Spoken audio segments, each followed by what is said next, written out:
Mixer also. Yeah.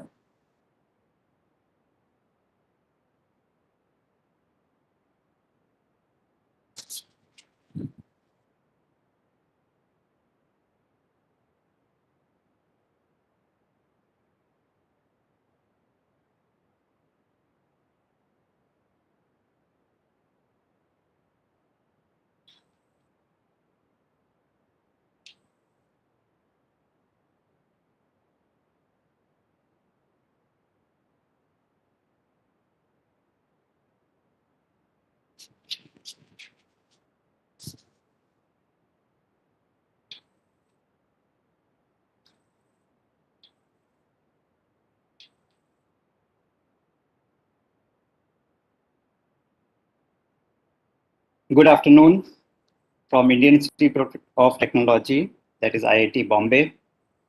Warm welcome to all the participants from Brazil, Russia, India, China, and South Africa attending this Brics NU World Conference on Electric Mobility. I am Dr. Amit Agarwal, a professor in mechanical engineering and Dean of International Relations at IIT Bombay. I extend this welcome on behalf of my entire team. As a very brief introduction to our institute, I would say that IIT Bombay is recognized worldwide as a leader in the field of engineering education and research. The institute is consistently ranked as the topmost institute in India and 49th globally in engineering and technology as per the latest QS rankings by subject. As we all know, the 5 BRICS countries share a common vision on education and training and its strategic importance to sustainable development and inclusive economic growth. The virtual conference on e-mobility is broadly from 2 of the 6 thematic areas on which these countries have agreed to cooperate, namely energy and economics. The subject of e-mobility is of great topical interest. I'm happy to see that the leading experts from the BRICS countries are present here today to share their insights and professional views on the subject, as well as the latest developments going on in their countries. It is indeed a pleasure and privilege for our institute to be welcoming such distinguished guests. We are fortunate that the conference will be graced by Honorable Shri Nitin Gadkari ji, Minister for Road Transport and Highways, also Minister of Micro, Small and Medium Enterprises, Government of India, and by Shri Amit Khare, Honorable Secretary, Higher Education, who will be sharing their insights, valuable insights later in the day. Given the tight schedule, may I request all the speakers to stick to the allotted time of 20 minutes while another 5 minutes have been provided for questions and answers and changeover. The participants are requested to put their question in the chat box. Please note that the same link will be used on all 3 days of the conference. I hope that the conference will provide not only a platform for exchanging views, but also in finding new partnerships and ways to synergize the ongoing efforts in the BRICS countries. We have also provided for a separate half-hour session on discussions and way forward towards the end of the conference, which I hope the participants will find it useful. Once again, it is my pleasure to extend this welcome. Of course, we would have been happier to have hosted you physically on our green and beautiful campus. With these brief remarks about the conference, let me now request the Director, IIT Bombay, Mr. Subhashi Chaudhary, to welcome the participants in this virtual event. Over to you, sir. Thank you, Professor Agarwal. Good morning to my friends, very early morning, I would say, in Brazil. Good evening to those people from China and Russia, as well as other partners from South Africa. Good morning to you. It's really a wonderful beginning that we see today. Before, I think, over the next few weeks, we have a little bit of hectic schedule where all the BRICS Network University related events will take place. We at IIT Bombay take pleasure in being one of the nodal agencies for being responsible for networking of universities of all the BRICS countries, particularly from India. It's our great honor to host this particular workshop on a very, very special theme of e-mobility, which is probably one of the most, I would say, demanding thing that all these countries together, BRICS countries, they're trying to go and move from the fossil fuel to the next level of our transportation that is safe from the environment point of view, as well as from our renewability of the energies that is concerned. On behalf of IIT Bombay and on my own personal behalf, I welcome you all to this 3-day of deliberations, which I expect to be quite intense because we are talking about technical aspects of something which would be there for the next 10 years or to 20 years of development. And this is something that we require on our streets, possibly tomorrow. I hope all the participants in this particular workshop do benefit because we have invited large number of faculty members, researchers from all these institutes to get acquainted with what are the latest research happenings as well as the status of development in this particular area in these 5 countries. And we'll be very happy that if we can share our notes and learn from each other. As we know, IIT Bombay is actually one of the leading Indian institutes that plan for a big expansion in research and other activities in e-mobility. As a matter of fact, we are setting up a center of excellence in research in e-mobility. We have people from several departments, be it electrical engineering, be it energy sciences and engineering department, or if it is in our chemical engineering department, our design center, industrial design center. And we are looking at all different aspects of e-mobility, be it motors, be it converters, the battery, or even the design. In all these aspects, we have our colleagues working, we have students who are working, and in this particular effort, we invite all our partner institutes from all the BRICS the countries to participate so that collectively we gain. It's also our pleasure at IIT Bombay. We would love to have our researchers and students from various partner universities in BRICS countries to come, spend their time. If you're a professor, we'll be very happy to have you as a visiting professor or a regular one as a full-time. We would be happy to have even some students who would like to come here. And I can tell you that something even more that may be of interest to some of your students and faculty members, that IIT Bombay boasts of having one of the most vibrant entrepreneurial ecosystem in our country. We have India's oldest academic incubators, Science, Society for Innovation and Entrepreneurship, which is about 15 years old. And the companies that it has incubated today are collectively valued at more than $2 billion. So many of our students, as well as faculty members, are very keen to see that the research that comes out of IIT Bombay get translated in being absorbed in our country or elsewhere. So e-mobility being something which is extremely application demanded. I want to see my e-mobile today on the street. I want to get one. And if that's our understanding, our love for our environment, we have to go for it. Of course, there are challenges like costs and other things, how the charging happens, but we would be very happy to see that we would like to work together. We invite you all to come here, okay, in whatever capacity. Send your students, we'll be happy to support them in terms of their application when they go for a full degree program here, to support them financially if they come here for PhD. And we would hope that some of our students can also go to you.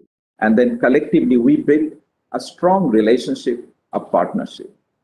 So today's workshop is actually our first step towards achieving our collective goal of making our relationship, all the Brics partner universities, much stronger, much vibrant, much productive, and much more beneficial to our society.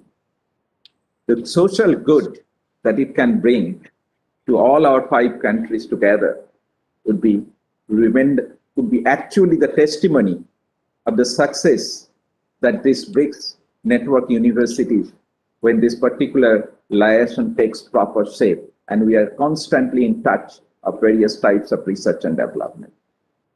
Dear friends, I don't want to take any longer, because I know that all of you would be looking forward to having a very, very productive meeting, deliberation, and more than that, the deliberation is one aspect.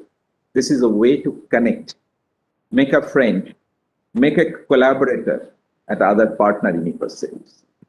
And that's what I think over the next 3 days, we'll try for that. And at the end of it, collectively, we'll reach greater heights. I congratulate all of you for being there. We are sorry because of the pandemic, we cannot do it physically, but maybe next time it happens, we'd love to have you here. We'll do that. But till that time, do enjoy. And again, as to remind, at around in the evening, towards around 6 o'clock local time of India, we'll have the very special talk, the perspective of the government of India, by the special kind of speech given by our minister on this particular e-mobility aspect, Mr. Nitin Gadkari. I hope that will also solve some of your doubts of how much involved we are, how committed we are in this particular area. Thank you so much, and enjoy the deliberations. Thank you, Professor Chaudhary, for these comments. We will now begin with our technical presentations. I will request Mr. Sagar Mitra to chair this session. Over to you, Sagar.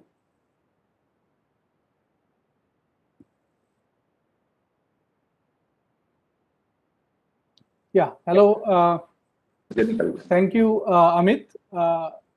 So welcome to Brics ANU World Conference on Electric Mobility in virtual mode, and which is organized by IIT Bombay.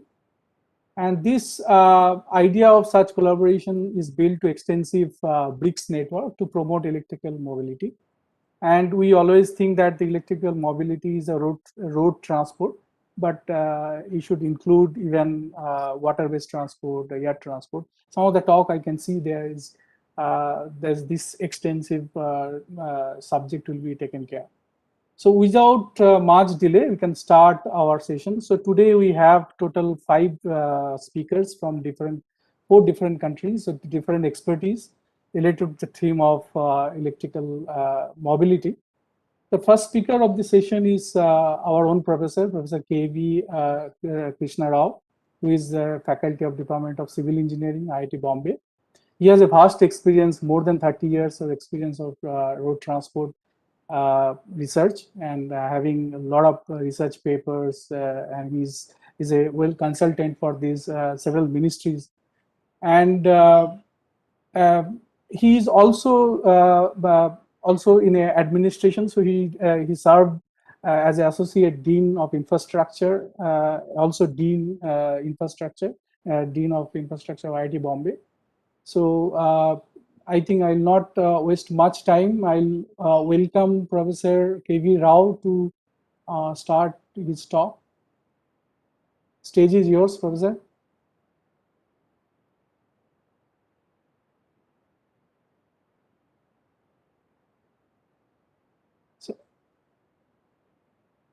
Professor K.V. Rao is here.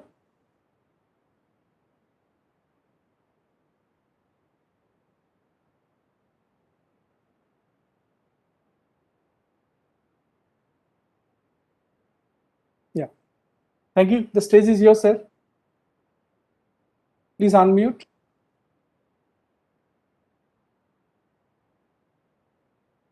Okay. Yeah, okay. Thank you. Yeah, now the permission has come. Okay. Yeah, let me share my presentation.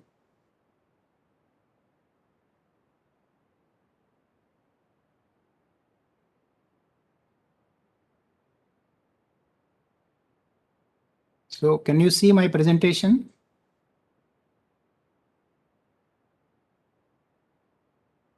Hello? Hello? Yes, sir. Yeah, so you can see, you can hear me? Yes, sir. Okay, okay.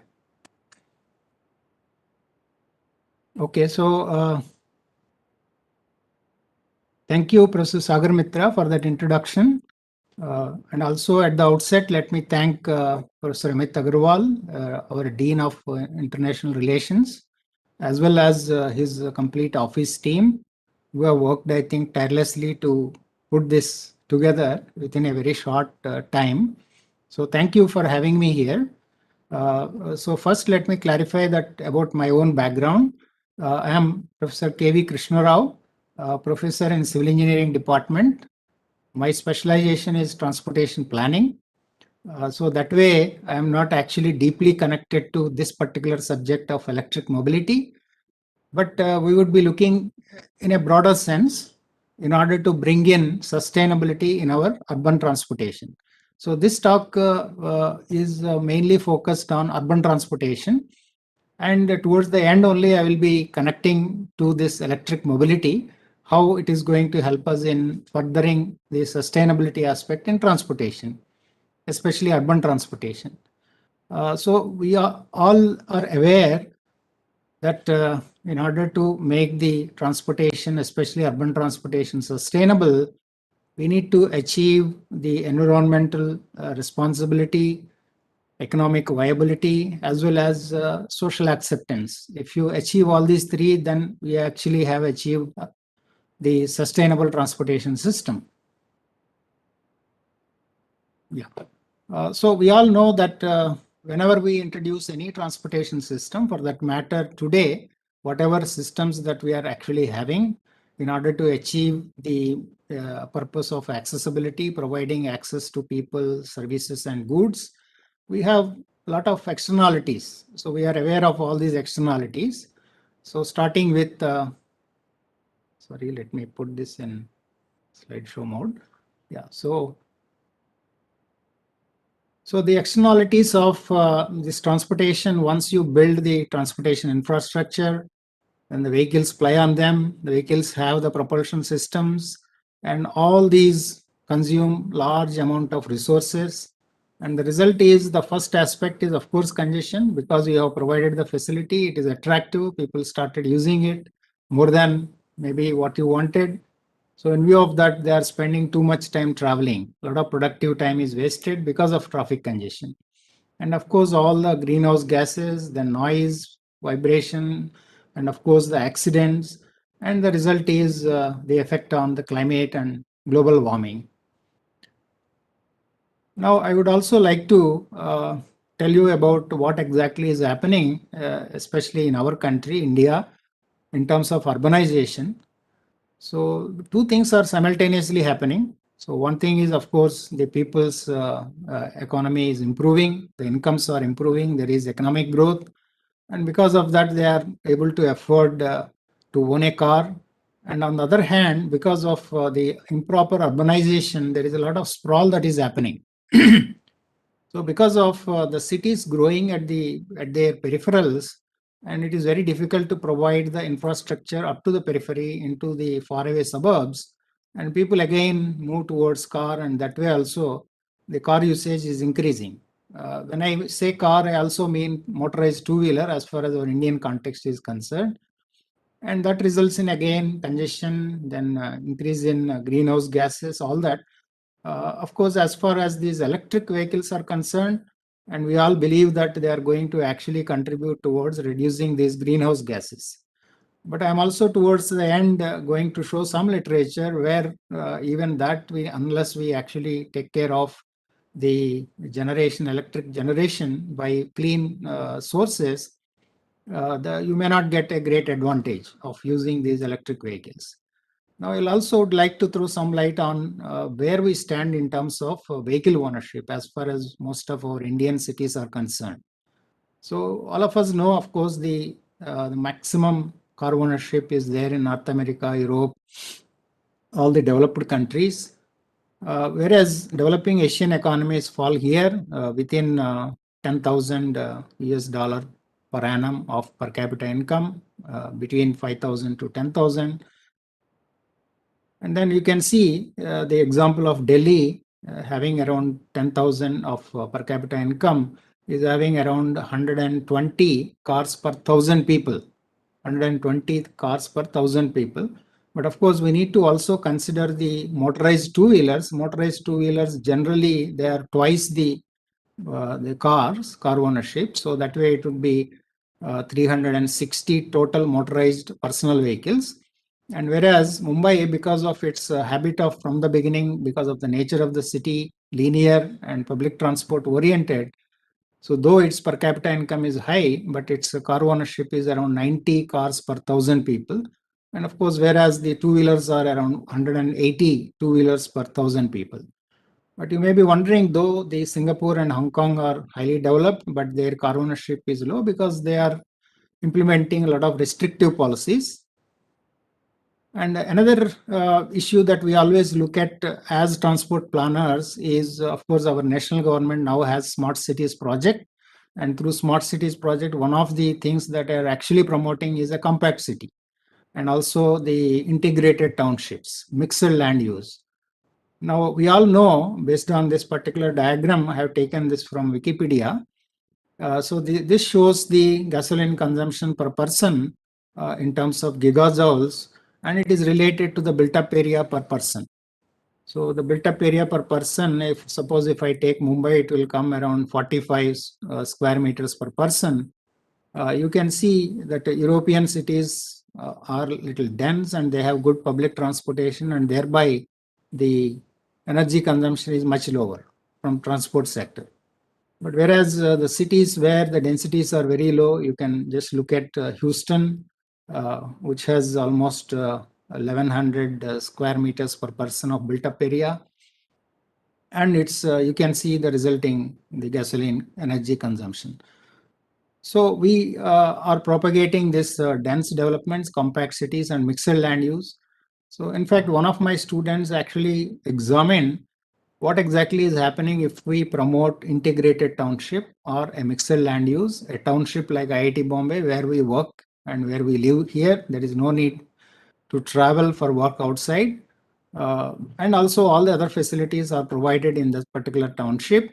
So this aspect has been worked out, has been examined in two ways. One is what is happening to the trip length of these people and what kind of transport modes they are using. So before that, we are talking about this particular integrated township, which is located in Pune metropolitan area. So the red dot indicates that the location of this Hinjewadi IT city, IT and IT enabled services. So large number of IT companies are located here. At the same time, there is also a megapolis township, residential township has come up here. And in order to also know about what kind of vehicle ownership is there in Pune, you can look at this line. So it has 650 motorized two-wheelers per 1,000 people, and car ownership is around 150. And this particular metropolitan area has huge sprawl. And because of that, there is the entire transportation is only road-based. There is no rail-based transportation system here.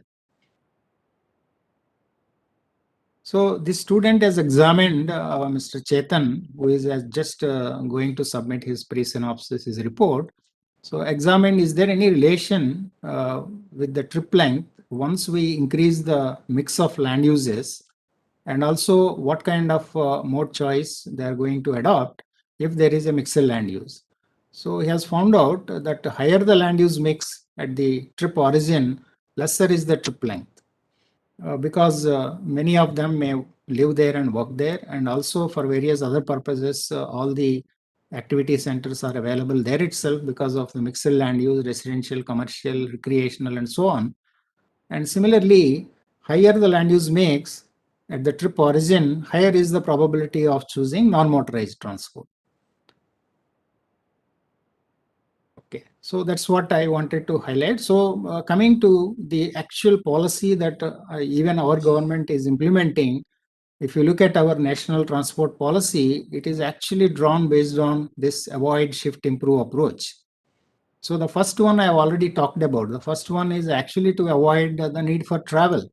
So that we can actually achieve only when we have a mixed land use and integrated development of integrated townships, and also transit oriented development. When you have a high capacity transit system at most of the stations, around those stations, you can actually have mixed land use, mixed residential, commercial, and other shopping areas around the station. And also we can reduce the number of vehicular trips by ride sharing as well. And these are generally transport planners arrange them in this order of priority. The second one is basically the improving the public transport. So generally in our country, we are doing both the things, but more of improving the public transport. Whenever there is a city of more than 3 million population, there is a specific metro rail policy which becomes applicable to those kind of cities. And it is encouraged that those kind of cities go for high capacity mass transit systems in terms of heavy metro rail.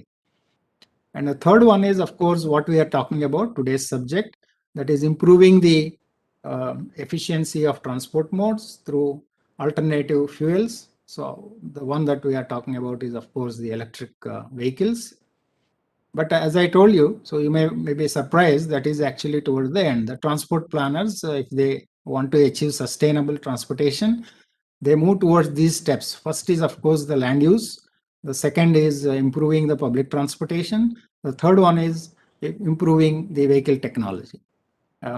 Vehicle propulsion systems, making them maybe e-vehicles. So you can actually see our key features of our national transport policy. So it is completely drawn on this avoid, shift, improve. So this particular, the first one is integrated land use transport planning. That is avoid, comes under avoid, and also promoting the road space for the green modes like public transport as well as non-motorized transport. And of course, prioritizing and use of public transport, and also use of cleaner technologies. So in the same order, they have actually presented. And in order to make you understand how our Indian urban transport scenario looks like. So for that purpose, I have put here some half a dozen cities. Out of them, there are, of course, the metro cities, Delhi, Mumbai, Kolkata, Bangalore, Chennai, and Ahmedabad. These are very big cities, more or less, each one of them. City itself has a population of close to 10 million.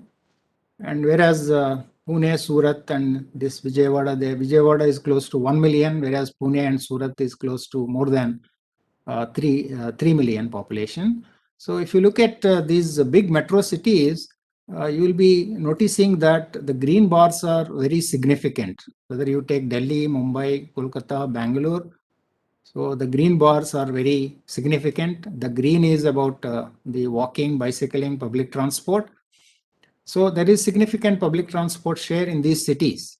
But whereas if you look at Surat, so the public transport share is hardly 1%.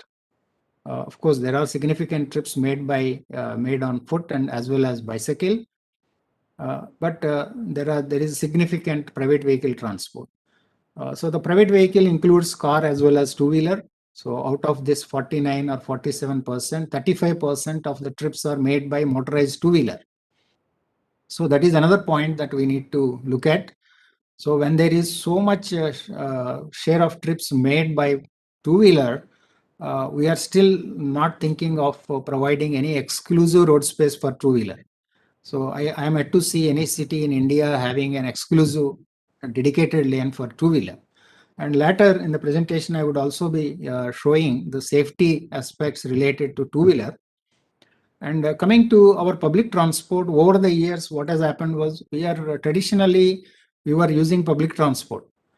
But over the years, because the public transport could not keep up with the aspirations and the required perception levels of people, what is required by the people, the way they are perceiving.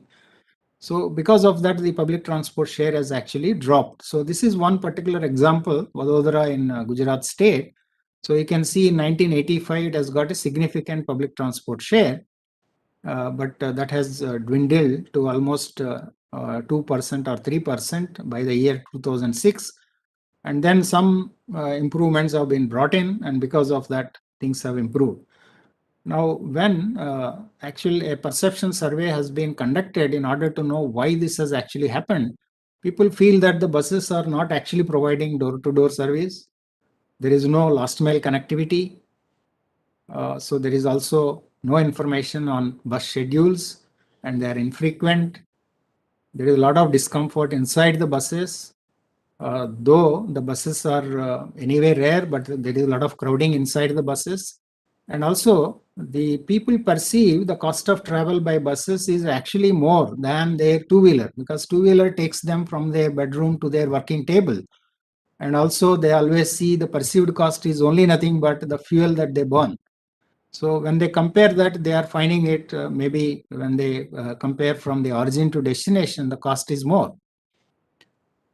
And another thing that we also found out, even in our own Mumbai city, from where this conference is actually being hosted. So originally in the year 2009, if you look at the share of public bus transit, along with, of course, our suburban, this BEST bus actually feeds into our main suburban system. So it was at the level of 4.3 million, but 4.3 million has dropped to almost 2 million. And that is actually because of, again, fare. People fail to realize that it is because of fare. Because the shared auto rickshaws and various other modes, their fare has become very cheap because of sharing. And in 2019 end, the municipal corporation, which is actually the operating these buses, the BEST corporation, has suddenly reduced the fares by 50%. So you can see the increase. 2 million has suddenly become 3.4 million. It is about to become 4 million. Of course, in the meantime, this COVID pandemic has stuck. And you can see the 50% reduction fare. And it's not that some magic has happened. In fact, when we historically see that the elasticities are around 0.5, and the same level of increase in ridership has happened because of the decrease in fare. So one thing I think that conveys that our people are very price sensitive. So though they are of course sensitive to various other general cost parameters like comfort, convenience, this is a typical example of this you can see only in Mumbai. So we have a good problem here. So we need to augment the public transport. The public transport is actually overused. There is huge amount of crowding. And what you see on the left side is actually before the implementation of lot of improvements by increasing the number of cars, number of even railway tracks or lines are increased, and because of that you can see what has happened now. And so let us also familiarize you with the travel scenario in Mumbai metropolitan region. So only I want you to look at only one number. 65.3% is the public transport share as of today. So in 2005 it was 78%. From 78 it has actually fallen to 65.3%. Now you are understanding where I am driving at. So when we talk about e-vehicles, are we going to improve this public transport or are we going to worsen this further? So that we need to ponder about. Once upon a time, we have a 88% public transport. So in order to take this to again 75% level, so Mumbai Metropolitan Region, the authority, Mumbai Metropolitan Region Development Authority has planned construction of 300 kilometers of metro network. And once we do that, it is again going from 65.3% to 75.6% by the year 2041.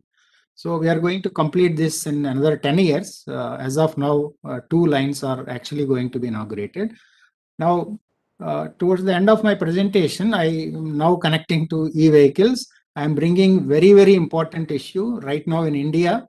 Of course, we are struggling with the pandemic, but along with that, we also have a big problem of improving the road safety. You can see that India is almost among all these countries, it is having 11 fatalities per 100,000 people, but that is taking the denominator as the population. But if I take the denominator as vehicle kilometers, you can see where we stand. So, and one important aspect here is 37% of the fatal accidents are involving actually motorized two-wheelers. So we need to do something about it. Okay, so because of time, I am just skipping this slide. So I have actually reviewed a couple of papers which actually put a little bit contrary point of view about the greenhouse gas reduction in relation to the e-vehicles. Now, if you see, look at this particular figure. This study has been done by the European Commission and supported by 2 universities, one from Netherlands and another from Switzerland. So if you look at the life cycle cost,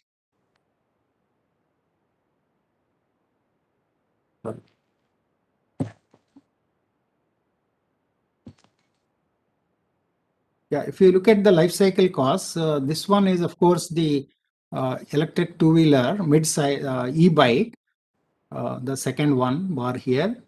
The third one is mid-size electric two-wheeler. So they are comparing very well with respect to the conventional two-wheelers. But if you look at the e-cars, which are having 18 to 85 kilowatt hour of battery capacity, so there is in life cycle analysis, the greenhouse gas reduction is not actually significant. And of course, these bars are error bars which show the standard deviations, and these bars are drawn with reference to the mean values. And a similar study, I think my colleague Pradeep Kalbar has carried out using the transport model that we have developed at our civil engineering department. So there are several scenarios, of course. So I will only draw your attention to the scenarios. S1 is, of course, business as usual. And S2, S3, S4 are the various stages of electric vehicle introduction up to 2030. Even S5 is 100% EV penetration. And S6, S7, S8 are decarbonizing the electric generation. And S9, S10, S11 are also improving the transmission and distribution losses. Now, if you see here, so this is actually the S5, which is 100% penetration. When we do the life cycle analysis in terms of CO2 emission, it's not actually decreasing, it's actually increasing, because we have not done anything about the decarbonizing the electric generation. Because in India, we still have the thermal power constitutes about almost 62%. Now, looking at all these aspects, in order to bring the sustainability, definitely we need to promote these electric vehicles. But among these electric vehicles, in our Indian context, definitely we should promote these electric two-wheelers more than the cars. And our national policy also is actually doing the same. Of course, the EVs eliminate the tailpipe emission, but you have seen that they actually shift to the upstream because of the increased consumption of electricity. Unless you decarbonize the generation, electric generation, you are not going to reduce the overall greenhouse gases. But there is, of course, an advantage. You are going to reduce the human exposure as well as, of course, the related health impacts. Now, large-scale introduction of EVs in terms of two-wheelers is actually recommended, which our national policy also is doing that through that FAME 2, so faster adaptation and manufacturing of electric vehicles. And recently under FAME 2 scheme, they have increased the subsidy for 1 kilowatt hour to 15,000 from 10,000. And of course, as a transport planner, sustainable transport planner, when we are implementing the public transport systems, which are of high capacity, we can advantageously make use of these electric two-wheelers as last mile options for these public transport systems. And whatever I have outlined, I'm just showing pictorially here. So of course, we started with mixed land use transport integration, then public transport improvement, either bus rapid transit system or metro system, and also our e-rickshaws, e-two-wheelers, e-cars. They can actually complement the public transport. There should be a multimodalism that we need to achieve. And of course, we should not forget about the pedestrianization of our streets in the deep city areas, CBD areas. And one thing that we have not yet done is once we encourage these electric two-wheelers, we need to also think about exclusive lanes for those two-wheelers, as well as a proper treatment at the junctions so that their safety is taken care. So thank you for your patient hearing. Thank you, Professor Rao. So if we can take only one short comments, if you have anyone. I don't see anyone has written any question in this chat box. Okay, so maybe we are slightly late. Okay, so Professor Rao, thank you for your presentation. So we'll move on to the next one. Thank you, sir. So our next speaker is Mr. Victor Radbe, from CEO of Manzi Aerospace Engineering Technology from South Africa. So his talk will be, title of his talk is Concept of Mobility as a Service and its Effect of Improving the Adoption of Electric Vehicles. So I was looking at his CV, his work. He is actually working on drone-based things. I hope he will talk about drone-based also. Stage is yours, Professor, Mr. Victor.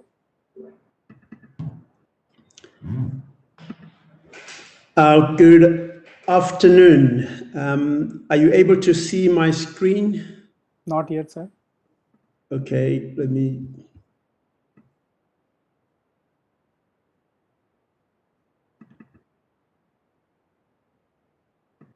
Are you sure you can't see my screen? Yeah, now you have to. You can see it now? Yeah, now it's okay. Go ahead, sir. Good afternoon. I'm just going to be brief. My name is Victor Radbe. I live in Johannesburg, South Africa. And it is a pleasure to be invited to speak here today with all our Brics friends from Brazil. Good morning. And our friends from China, Russia, and India. And I trust everybody is well and in good health. And I'm glad that the COVID numbers are going down, and we're grateful for that, and we hope that they stay down. My talk today is about mobility as a service as an enabler for mass adoption of electric vehicles. I'll talk about the global e-mobility trends, where things are going. I'll then touch on what stands in the way of this e-mobility revolution, because there are things that are barriers for people to adopt this new technology. And then right at the end, I'll talk about mobility as a service as an enabler for the adoption of e-mobility. Pre-COVID, this was the situation back in 2019, at the end of 2019, as far as the adoption of electric vehicles is concerned. You will see that China accounted for at least 47% of all new vehicles, but also those that were in existence, 7.2 million in 2019. And that 7.2 million is a huge increase from what we had in 2010, which was only 17,000. And we're seeing a year-on-year growth of 40% in 2019. And we hope this growth will be spurred as we move on. Some of the factors that are driving this revolution, as you can see on that graph, the Bloomberg prediction is that by 2040, half of all vehicles will be electric. And we do believe that the future is electric. The factors that are driving this, it's obviously the improvement in battery storage technology, because with EVs, the biggest thing is battery storage. It's energy storage. And the battery is the biggest elephant in the room on e-mobility. Also looking at the lowering of cost of these batteries, the costs are going down. And then you also have the emission regulations imposed, which are imposing stricter restrictions on fossil fuels. And I'm glad even the United States is back on the Paris climate. We will see more stricter restrictions, particularly in the European Union, where they're taking very tougher measures against fossil fuels. Charging infrastructure rollout, we've seen even some of the OEMs like Tesla and Jaguar who are taking the initiative to roll out charging infrastructure. And again, the fierce competition amongst the OEMs, BMW, for instance, is saying by 2025, they'll have 25 new models of electric vehicles. They are basically saying that for every ICE vehicle, there will be an EV version of it. And then also it's the long-range vehicles. Longer-range vehicles are being brought into the market, like the Jaguar I-Pace, which can now do up to 500 kilometers. And we're seeing these things that are addressing some of the barriers to EV revolution. But there are barriers that we are facing right now. And this e-mobility revolution, some of the barriers include things like climate change indifference and denialism. And I mean, we've seen before President Joe Biden took over that there was a climate change, not only indifference, but there was a serious pushback on new technologies, particularly relating to climate change. Range anxiety, people the reason they will not buy an electric vehicle is that, hey, they don't want to be stuck somewhere in the middle of nowhere where there are no there's no charging infrastructure. Cheaper oil is another barrier, because if you look at the price in 2008, which was $160 per barrel Brent crude, this price has gone down to today's price of $72. At some point, it was hovering in the $30. And as long as this price stayed down, it poses a barrier for the adoption of EVs. Okay, if we look at this graph, which was done by Rocky Mountain in Colorado, they took about 30 vehicles over a 5-year period and looked at the total cost of ownership. I know when people are faced with a choice to buy electric vehicles, because currently they are anything between 30 and 40% more expensive than the internal combustion engine. They look at that, but they don't look at over time, because if you compare the two vehicles over a period of between 7 and 9 years, electric vehicles, they have a far lesser total cost of ownership, as it is shown by this graph. You can see that the running cost, the fuel and the maintenance of electric vehicles are much lower as compared to those of a vehicle. However, currently people are still seeing electric vehicles as being more expensive because of the upfront cost. The slower pace of fast charging infrastructure. One of the drawbacks that we are seeing in the charging infrastructure by OEMs is that they are not installing universal charging infrastructure.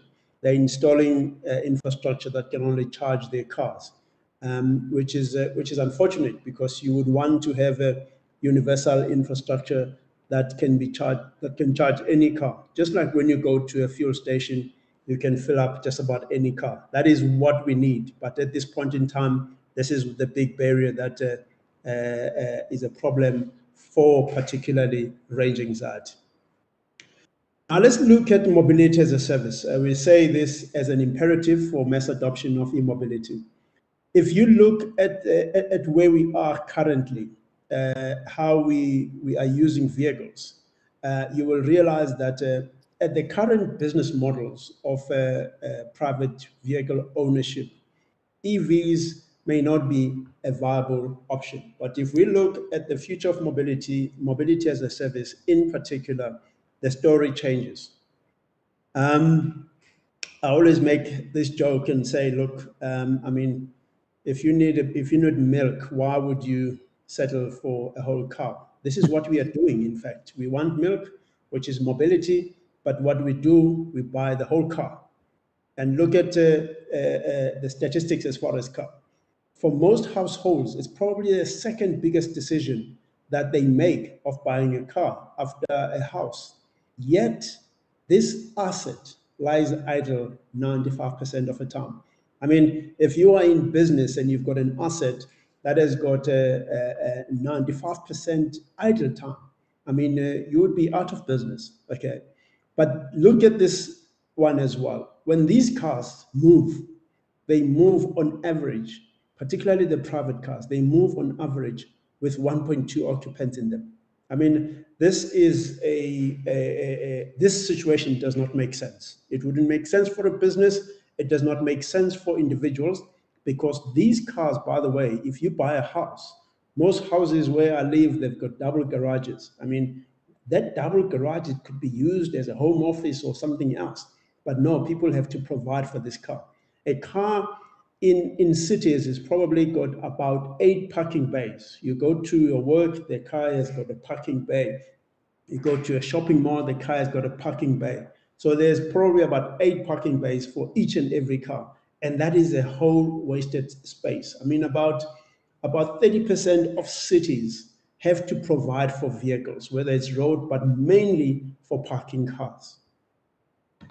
Okay, if you add this opportunity cost of an idle asset, because it is a cost, because you're paying for a car that is only using it for 5%. If you add what we term some of the wicked problems of transportation, congestion, crashes, emissions, this adds up to what economists call a classic case of market failure. I mean, traffic congestion, emissions, and all of these things are examples of serious market failure, particularly in our countries that are still developing a proper infrastructure. All right, now new business models have emerged whereby businesses, even individuals, are going asset light. Instead of, you actually don't want to own an asset, but you want access to that asset. So asset light business model will be a saving grace. It is our belief for EVs, which are driven by what we call case mobility trends. The case mobility trends, these are trends that are being adopted by companies that are futuristic in their outlook. Companies like Toyota, even the OEMs. CASE stands for connected, autonomous, shared, and electric. In fact, all the autonomous vehicle prototypes that are out there in the marketplace, none I've yet to see one that is internal combustion driven. They are all electric. So we are saying that asset-light business models are based on this, because what you need to do is that you are buying a service, mobility, as opposed to you not buying a vehicle or an asset. What is MaaS, mobility as a service? There's a Wikipedia description that says a type of service that through a joint digital channel enables users to plan, book, and pay for multiple types of mobility. It's an on-demand platform, but it's a platform that allows users to have access to vehicles. It takes the data of users, location data, and everything, and it integrates it with the supply side of transportation, which is your transport authorities, not transport authorities, sorry, your transport operators, where the vehicles are. This is what Uber is using, for instance. It integrates that, and that's why it can even direct the Uber vehicles to where there's the highest demand. This concept describes the shift away from personally owned modes of transportation and towards mobility provided as a service, which is why our contention is that mobility as a service, which shifts away from personally owning an electric vehicle, but saying, look, I want to have access to it so that I don't have to worry about parking the vehicle, and this vehicle can just drop me off wherever I need to go door to door, and without me having to worry about parking the vehicle, particularly in cities where parking is also very, very scarce or also very expensive. But then how will MaaS solve the EV adoption barriers? We've looked at a couple of options in terms of how this could happen. And if we look, for instance, for users, for operators, I mean, if you look at the asset utilization, currently transport operators, where there is a public authorities with the bus companies and all of these, you find that most of these buses lie idle. And most of the transport operators, they can't get a good return on their assets because majority of the time they lie idle. But what MAS does basically, it matches the supply of these operators with the demand. And it also lowers the operating cost, hence improving profitability. And it lowers the cost of ownership over a period of time because the utilization of that asset is much higher than if you don't know where the demand is. Let's look at for users. For users who don't have to own a vehicle, there's no other asset that require paid parking and space, insurance, all of these costs that are idle costs. I mean, whether you are using the vehicle or you're not using the vehicle, you still pay insurance. In fact, when the vehicle is lying there not being driven, it's at a higher risk than if you are even driving it. There's no range anxiety. You don't have to worry about a car that might run out of charge. You are just using the car from one point to the next. You only pay for the use of that vehicle. So you're not going to be paying for anything, because right now, all our vehicles that we own, we are paying 100% of it, whilst we only use it for 5% of the time. This situation is a situation that has to change. But let's look at for transport authorities. I mean, transport authorities, we work quite extensively here in Johannesburg with transport authorities. Their biggest issue, other than emission, it's for them to be able to provide for parking spaces. I mean, the city of Johannesburg, for instance, if you need to build a shopping mall or whatever, they actually give you a range. They say, if you are building 10,000 square meters of a shopping mall, they'll tell you that you have to provide for a minimum of so many parking spaces. And that model is based on old models. We're saying in the new models, this shouldn't be the case, especially if mobility as a service is a concept that is adopted by transport authorities, users, and mass operators, so that we are able to get a vehicle without having to own it. For transport authorities, the benefits are less congestions, less crashes, and these are the issues that bother transport authorities on a regular basis. We believe that the mass adoption of electric vehicle cannot happen under the current business model of private car ownership. And until such time that we move towards mobility as a service and look at an electric vehicle as a service, an EV as a service, as opposed to looking at it as an asset, we will not be able to have mass adoption. So for EVs, mass adoption, so when you compare total cost of ownership of an EV and an ICE vehicle, you should be looking at what their current business model and the future business models are. I think this is my last slide, and thank you very much for having me, and thank you, sir. Thank you, Program Director, and I give back to you. God bless. Thank you. Thank you, Redbay. So if anyone having questions?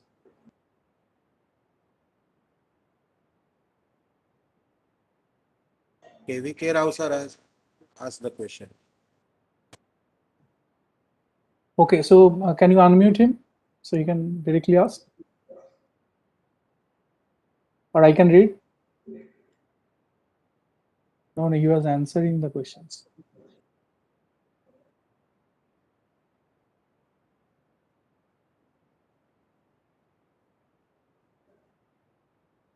Okay, I didn't see any questions on the chat box.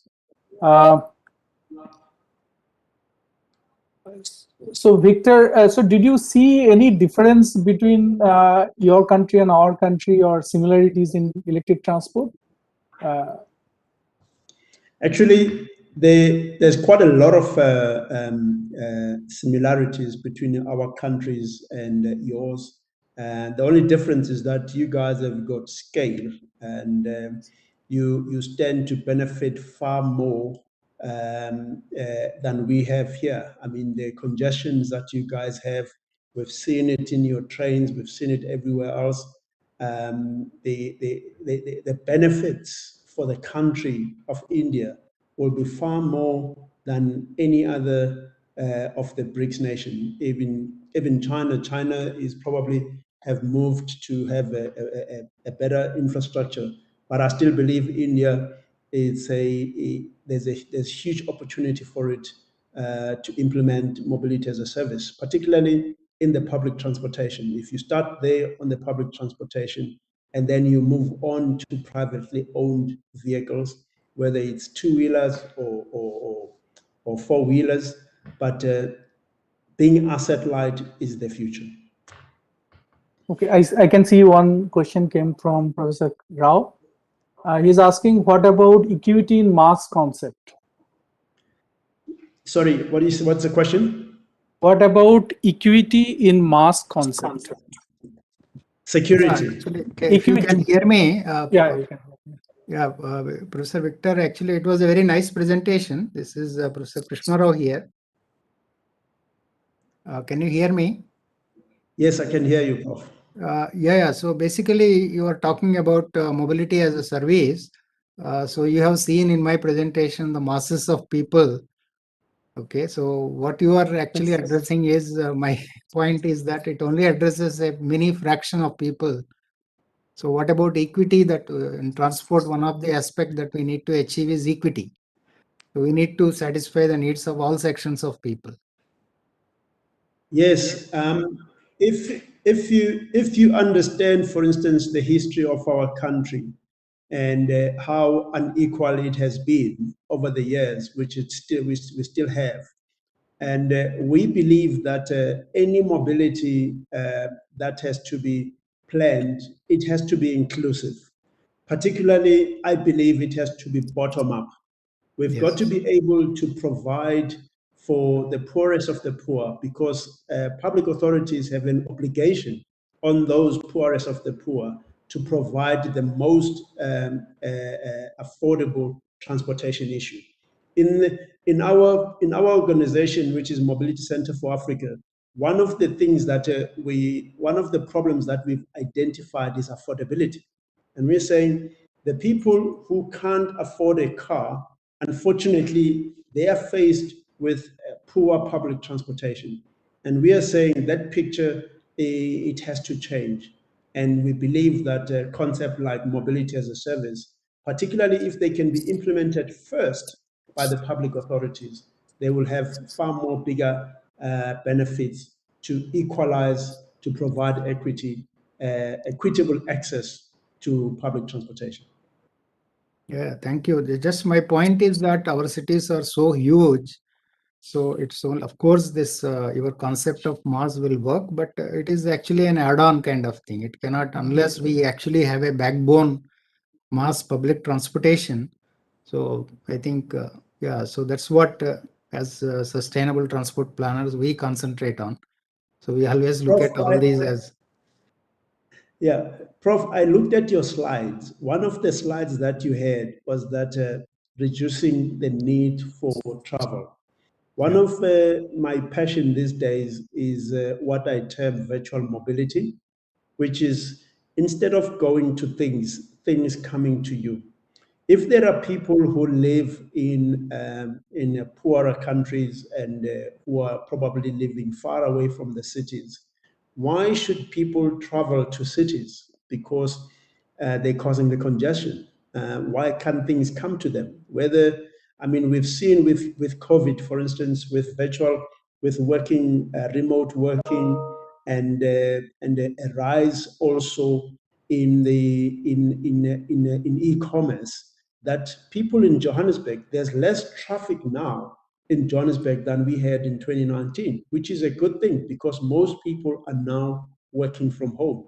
I think that for me, it's probably something that will help us in the near future, whereby whatever that people who can work from home, let them work from home. Only those that can't work from home, let them come to the cities. But if you promote also e-commerce, you'll find that things go to people, and as opposed to people going to things.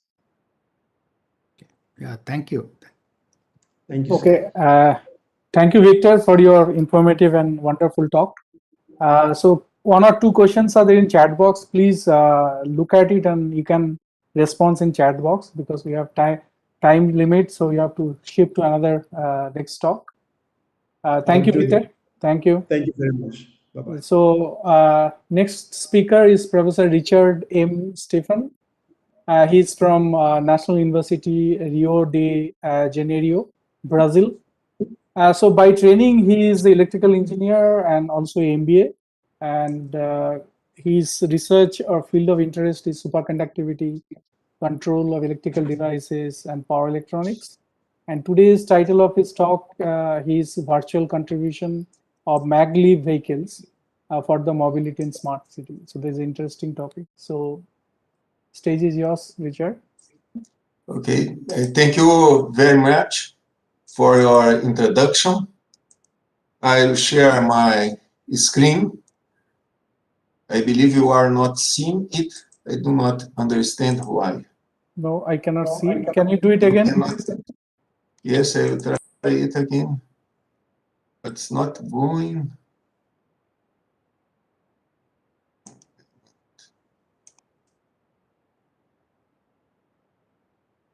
So you could try again. Otherwise, you have to make. I'm trying here. Okay. It seems that it doesn't work. When I click on share, there is a small box, and when I click, okay, when I click on this small box, nothing happens. When I click on this small box on my presentation is already here, but I cannot share it. I do not understand why.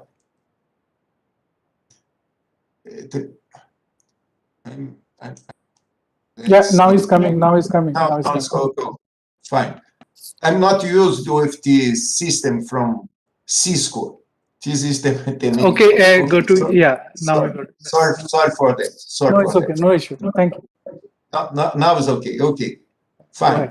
Thank you for your introduction. My presentation will be the vital contribution of Maglev vehicles for the mobility in smart cities. I work at the Federal University of Rio de Janeiro, and I'm very glad to present this project that we are developing at the university. We all know that the majority of people nowadays live in cities. In my country, more than 80% of people live in cities. This is a big problem. We have already heard that in the presentations, the two presentations that we had today. And the problems are congestions, traffic jams, sound pollution, air pollution. And for that, we speak nowadays about smart cities, and the concept of smart city is a huge concept, but inside the smart city concept is smart mobility, and what I'm going to speak now is about public transportation. I understand that the solution of mobility as a service is fine, but we will need public transportation. And we know some solutions, these bus, rapid transit, subways, monorails, and also light heavy vehicles. But I really doubt if these are solutions, because you see the bus rapid transit uses fossil fuel. We need to change by hybrid buses, hydrogen buses, electrical buses that are expensive. Also, the subway nowadays is not a comfortable way of moving. Sometimes there are 12 persons per square meter, and the monorail solution is fine, but it has wheels and therefore noise pollution. And if there is a problem in the middle of the line, you have to call the firemen to rescue you. In the light heavy vehicle, there are crashes, and also it's dangerous for pedestrians. And the solution that I would like to present today is the Maglev solution, from magnetically levitated vehicles. And if it's not clear what's the meaning of that, I organized this presentation with the following points. I will start with a short review of the magnetic forces used for levitation. Then we will go to see how is Maglev nowadays used. And then I will go in details about this proposal that we call superconducting magnetic levitation. Then we will make a comparison of superconducting magnetic levitation and the traditional wheels. And finally, we will draw some conclusion. Let's start about the magnetic forces for levitation. We all know that are magnetic forces, attraction forces between a magnet and a ferromagnetic material. These are attraction forces. And there are also repulsion forces between two magnets of the same polarity. By playing with magnets, we all know that these are unstable situations. But by the middle of last century, there was already enough technology to make it possible to use these levitation methods to construct a vehicle for transportation. But what is interesting is that by the turn of the 20th century to 21st century, a new type of levitation was possible, based on superconductors, high-temperature superconductors, and a new type of magnets made of rare earth. I have here a small film, and the main difference between this method in comparison with the traditional methods is that now we have stable forces. It's amazing what can be done with this property. And I have here a small film to show how it works. We have here a line of permanent magnets, and inside these boxes, we have at the bottom superconductors refrigerated with liquid nitrogen. You see, it levitates and is stable. It's stable, it doesn't go to the right or to the left. We cannot pull or push the superconductors. The movement is just along the line of magnets because the magnets are all the same, and the superconductor cannot recognize the movement. This is the awesome property that we are using in our Maglev technology. But before going in details about our project, let's see how is the geographic positioning of Maglev trains nowadays. The majority of I'm just speaking about commercial operation. I'm not speaking about research on this subject. They are already operating regularly. There are 4 urban projects and 1 high-speed project. 3 projects are in China, 2 low-speed projects, 1 in Changsha, the other in Beijing, and this high-speed project in Shanghai. And there is also a urban Maglev operating in Japan, Nagoya, and another one in Seoul. All these methods, all these vehicles use the attraction force method. That is, that for the stabilization, they need a feedback loop, a control system. The method that we are using, superconducting magnetic levitation, there are 3 main projects.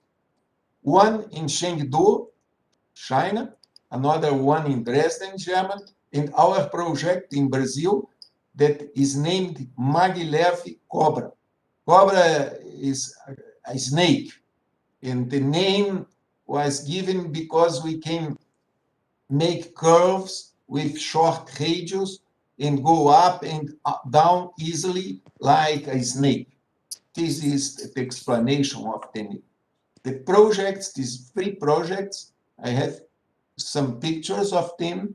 This is the project in Chengdu, China. They have a closed loop system inside the laboratory. I'm here visiting Professor Deng. And in Dresden, Germany, they have a closed loop system for 2 passengers. They moved the system now to Karlsruhe. Recently, China, on the beginning of this year, unveiled this prototype. Is a real scale 1. The line is 165 meters. The vehicles is for 50 passengers, but the aim of this project in China is high speed. The project that we are carrying in Rio de Janeiro, the Maglev Cobra project, aims urban transportation, low speed. And we have here graphic abstract to make it clear. We have here the rail of magnets, as I have shown in the video. And instead of wheels, we have the superconductors at the bottom of these boxes that are named cryostats. These are just thermal boxes. Inside of them, we use liquid nitrogen. This nitrogen stays inside the cryostats during 24 hours. And as we do not have contact any longer between the vehicle and the rail, we need a linear motor for traction. Our system, each cryostat can support 200 kilograms. And our system is 200 meters long outside the laboratory, and we can carry 20 passengers. This is a bird's eye view of our test line. And now we started operation. The operation on the 1st of October 2014 was the last day of this conference on Maglev technology that was held in the city of Rio de Janeiro. A short history of our project. We started in year 2000 with a small scale prototype. Then we constructed a full scale prototype, but working inside the laboratory. And then we made our system outside the laboratory. If you are used with NASA technological readiness levels, we are here at level 7, working to go to levels 8 and 9 because it's necessary before the commercialization. I have here a small film. A film says more than 1,000 words, and I believe it will make clear what we are doing now. Sorry. This 200-meter experimental line might seem short, but it's enough to show the world's most modern technology when it comes to superconducting magnetic levitation trains. And it is Brazilian. The first working prototype of the Maglev Cobra train is now open to the public, connecting two buildings in Rio's Federal University campus. Muito feliz mesmo por ver o projeto que eles. I am very happy to see how the project went from being studied in a classroom to being put into practice. And now we can ride it. Just take a very close look and you will see the train runs 1 centimeter above the ground. Instead of wheels, it has superconductors that repel the magnetic rails, so it floats in the air. China and Germany are developing similar projects, but the Brazilian technology is the most advanced, said the project coordinator. The main difference between our project and the projects in Germany and China is that we are already outside the laboratory, not inside. The train is powered by electricity and designed especially for high-density urban centers. The testing speed is about 12 kilometers an hour, but it will be able to reach speed of 100 kilometers an hour in urban areas. This prototype is the result of more than 15 years of research. The train has several advantages. It is non-polluting, it's silent, and stable. The next step is to test it on longer tracks. The test will continue until the prototype is certified. Then it will be ready to move into production. It could take some time, but experts say this is the future of train travel. Lucrecia Franco, CGTN.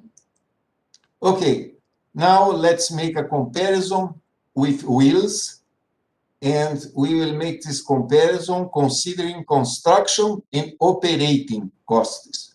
For construction, if we compare the cost of the levitating system with a rolling stock, the traditional wheel and steel rail, no one will go to Maglev. It's much more expensive. But if you pay attention on the cost and the time of civil construction, Maglev technology presents advantages in comparison with wheel and rail.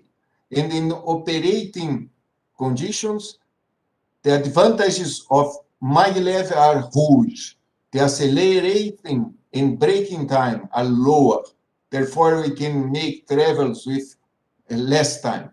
The costs, the maintenance and fuel costs are lower. There is no friction any longer, no necessity to lubrication. And finally, the environmental impact on noise and emission are lower. In conclusion, we can say that Maglev trains are not just ordinary trains, but wings that will help mankind take another leap forward in the future. In fact, this sentence is not my sentence, it's from my colleagues from Korea, from the Center for Urban Maglev program. But it summarizes the idea of Maglev technology. A second conclusion, we can say that the Maglev Cobra is a sustainable project because we reach ecological, economic, and social factors. From the ecological point of view, low power consumption, low audible noise, small impact of construction, economic advantages because it's cheaper to deploy than subways, and the price is approximately the same of light rail vehicles or monorails. It's somehow more expensive than the bus rapid transit. but the comfort is much greater. The operating and maintenance costs are lower. And from the social reach, it contributes to the quality of urban mobility and favors the technological development. I think I finish with an invitation. I am organizing a conference on magnetic bearings. That is the same technology, but instead of used for movement, it's used for rotation. This conference it works since 1988, each 2 years. Due to COVID, we had to postpone it now. It will be in a few months, and it will be not presential. Therefore, you can attend it without difficulty. This is the website where you can have more details about this conference. I thank you very much for your attention. Here is my email address, are just the initials of my name. Thank you very much. Thank you, Stephen. So if very short one questions we can take. Okay. You can type it or you can request so you can unmute you.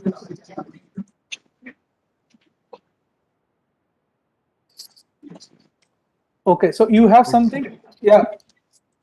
Professor Ganti is yeah, please an go old ahead. friend, old friend of mine.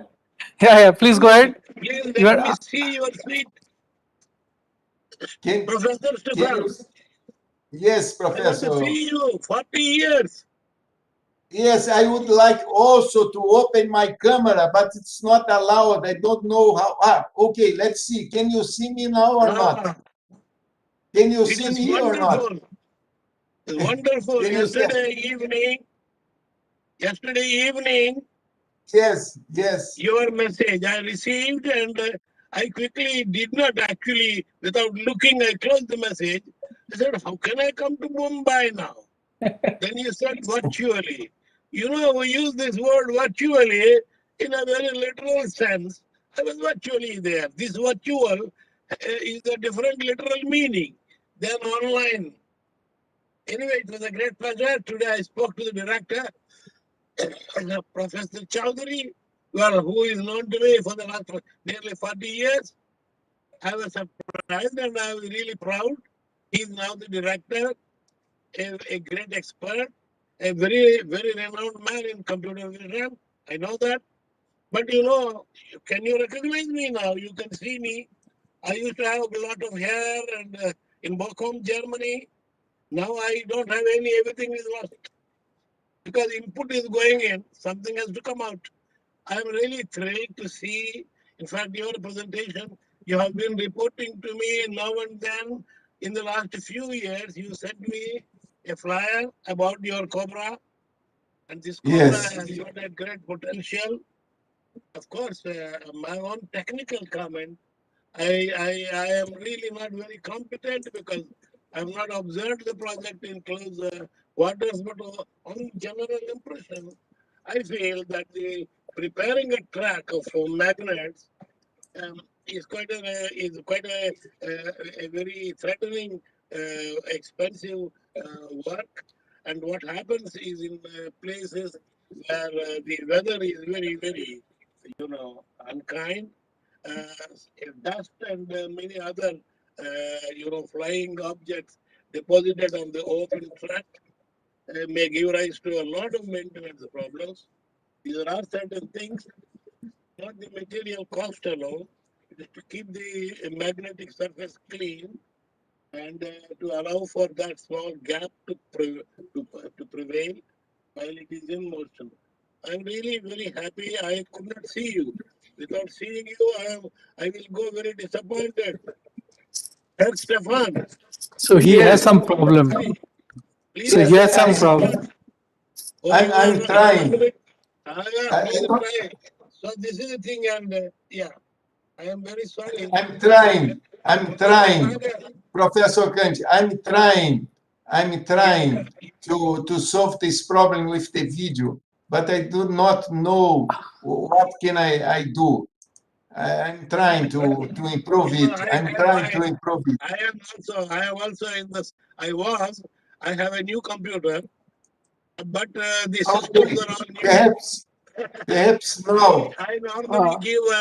I normally give invited lectures like this on web, what is that, Zoom and things like that. Okay, professors. Anyway, yeah. What I want you to do is to, what happened? No, we are in a I think in a hurry. time. Yeah, we have to finish it. I have seen you, Professor Stefan, in your video, in your news coverage. I will try. I will try to solve the problem of my video. Okay, no problem. Professor Stephen, we have one question by Professor Rao in a chat box. Due to time, we cannot take it now. So you can you answer in the chat box? That will be great. Thank you. Thank you, Stephen, for your presentation. Okay, I will answer here in the box. I will answer in the box. No problem. So, no problem. Yeah, you can stop your sharing. Thank you, sir. You can stop your sharing. Thank you also. Yeah. Thank you. So our next speaker is Dr. Margarita Redina. So she's from Department of Applied Ecology, Rudan University, Russia. Yes, hello, colleagues. Can you hear me? I can hear you.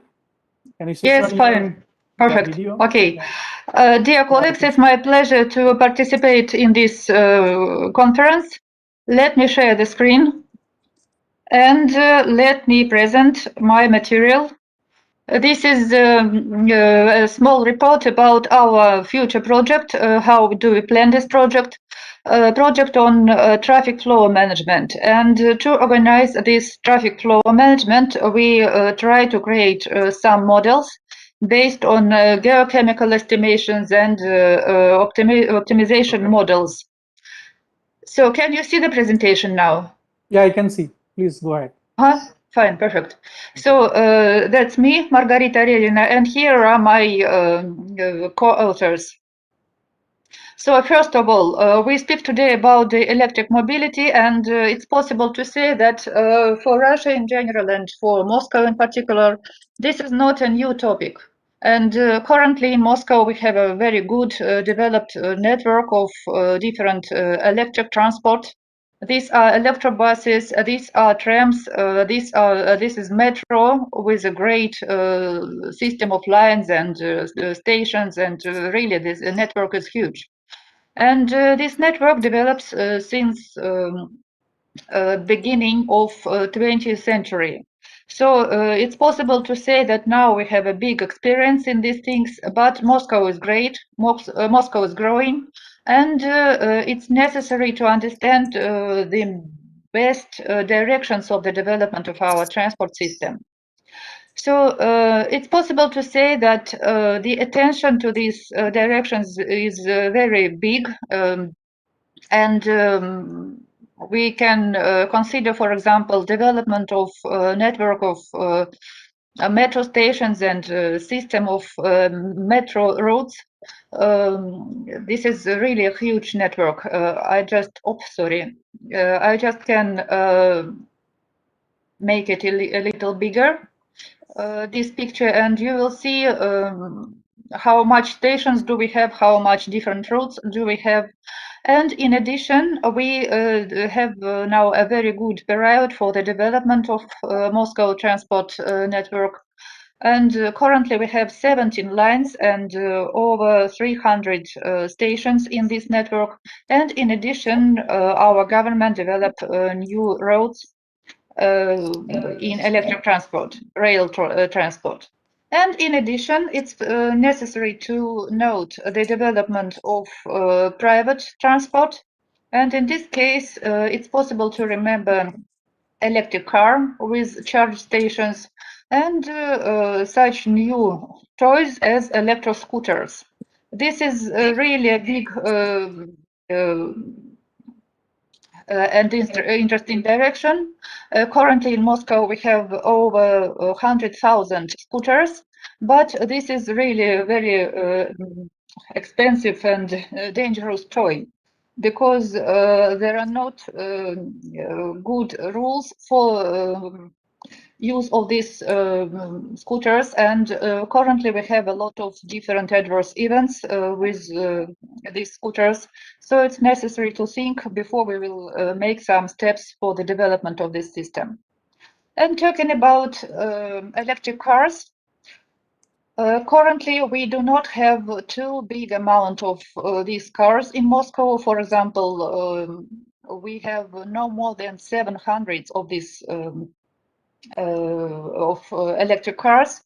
And of course, it is to be developed, but we need to think before the development of this direction will be supported, because it's necessary to organize practically a new infrastructure for supporting this direction.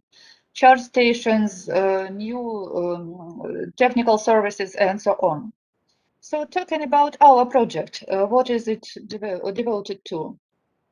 We are in the university with a quite good infrastructure, with campus infrastructure.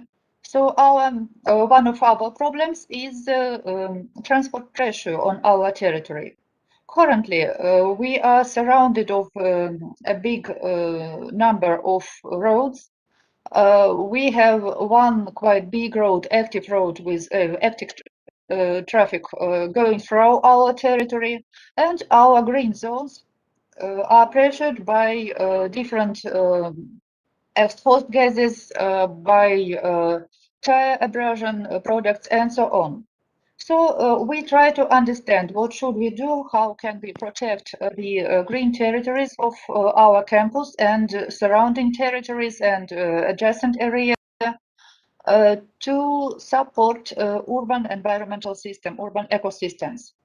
Because this is a territory that provides some ecological services, environmental services, and it's really necessary in the city, in a big city, such big city like Moscow, as Moscow, to protect these green areas. So about good positions. Yes, we have a city campus with a big green zone. We are situated in a quite good district of Moscow, in quite good part of Moscow.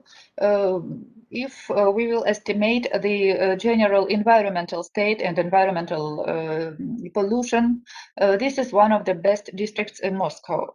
But the problems are connected with traffic activity. So our university is a part of a big network of green universities, and in addition, we are one of the best national coordinators in the world. According to the evaluation of 2020, we was the best national coordinator in the world in UI Green Metric network partnership.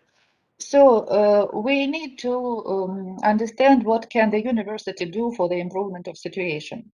And in this, under this condition, we try to make some models to improve the situation, to protect the green areas.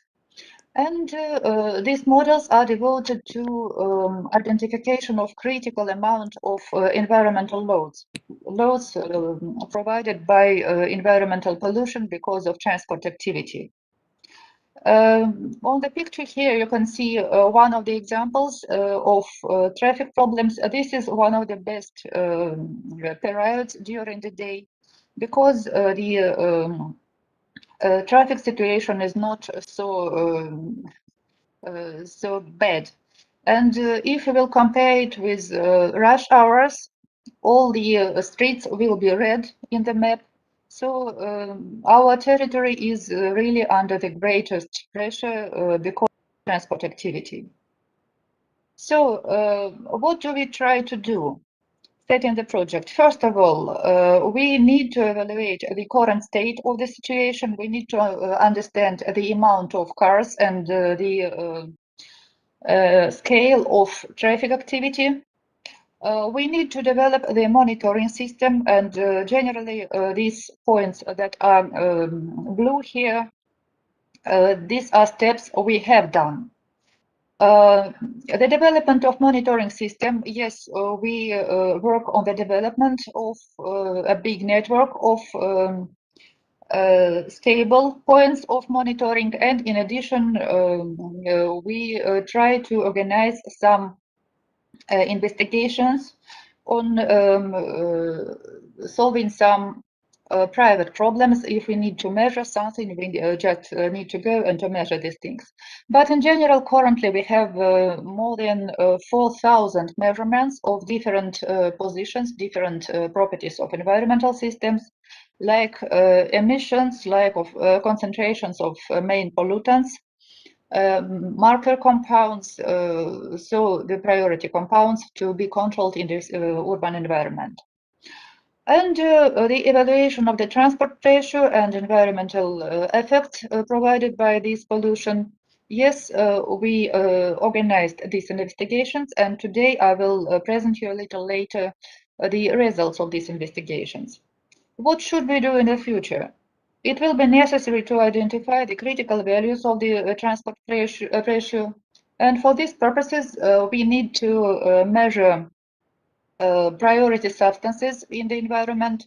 This will be environmental markers, geochemical markers. And in our study, these are polycyclic aromatic compounds, like markers of pollution processes. We will measure and calculate carbon footprint and CO2 uptake, and we will develop these models for our local territory, just like a model territory for future estimations for probably some other parts of city. And finally, it will be necessary to organize ecosystem services evaluations based on all this data.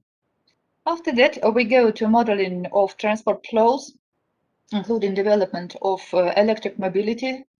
And the development of electric mobility, this will be optimization model when we will need to calculate what happens if we exchange, if we replace some current vehicles with new vehicles, electric vehicles.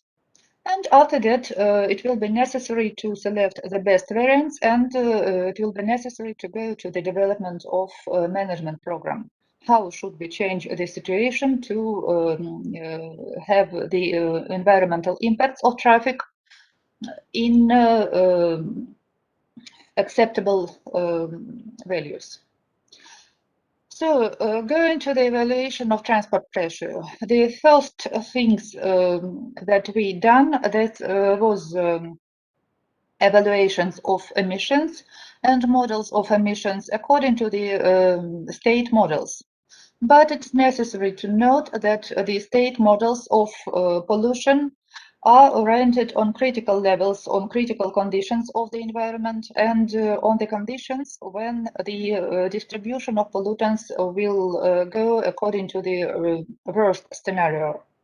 But in reality, our measurements allow us to understand the situation better. And in general, we see that the situation is not so critical, is not so dramatic in comparison with the state model and real situation. So these are a little information, a little pictures about our measurements, about our monitoring system. We control macropollutants like NOx, carbon oxides, hydrocarbons, and microcomponents like PM, like polycyclic aromatic hydrocarbons. For these purposes, we have quite reliable equipment, and it's possible to use this data for creation of really reliable models and representative results, to obtain representative results about the pollution. So what we see here, these are forecasts of distribution of main pollutants. Here you see the picture about the soot and about sulfur dioxide.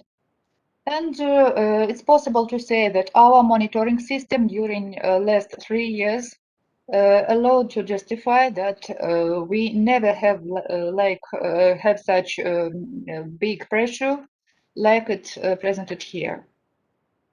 So, about geochemical markers. Using this information, it's possible to understand the amounts of influence of transport, of traffic activity on our territory. So using this data, we modeled the pollution of our territory. We tried to understand the limits of pollution and the borders of different zones. And currently we have this scheme of zoning of our territory. We have relative green territory, relative low polluted territory. This is forest park.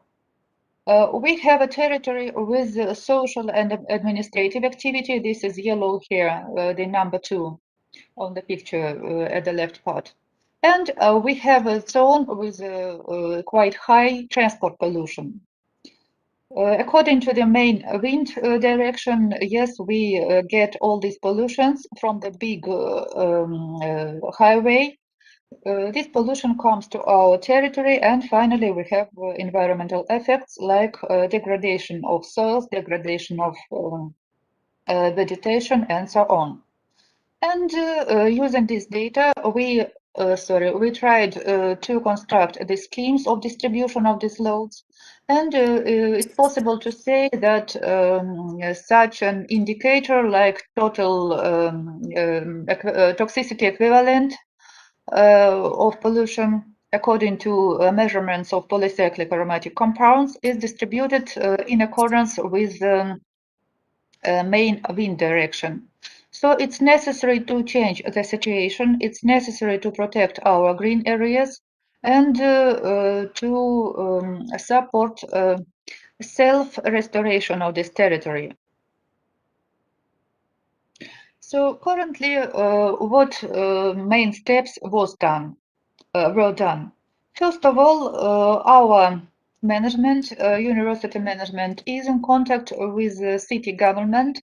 And currently, we plan that the situation will be changed to the best. Currently, we expect the construction of Universitet Narodov, People's Friendship University metro station. This must help us to improve the situation and to reduce the amount of cars in the streets. The main information about the station is presented here. And of course, for our population of campus, for our staff and students, this will be a very good step. This will really help to improve the situation. And this is again the electric mobility use of these metro opportunities. So in addition, what can be done else? Yes, this is again about construction of the station. What can be done else and what will be done else? After all the investigations, after all the models will be constructed, we plan to come to regulation of traffic activity. At least we will try to make optimization models to understand in what degree must the vehicles, the standard vehicles, be replaced with electric cars. In our opinion, it is possible. Probably it will be not very rapidly. Probably this will need some years, because you see that, for example, if you will go back, you see that currently in Russia we do not have too much electric cars. Yes, it's a problem. Sorry. Yes, it's a problem, and you see we have currently in Moscow no more than 700 electric cars. But the situation will change, and we hope that this will help us. But it's necessary to remember that use of electric cars is not will not help us to fix this problem at all.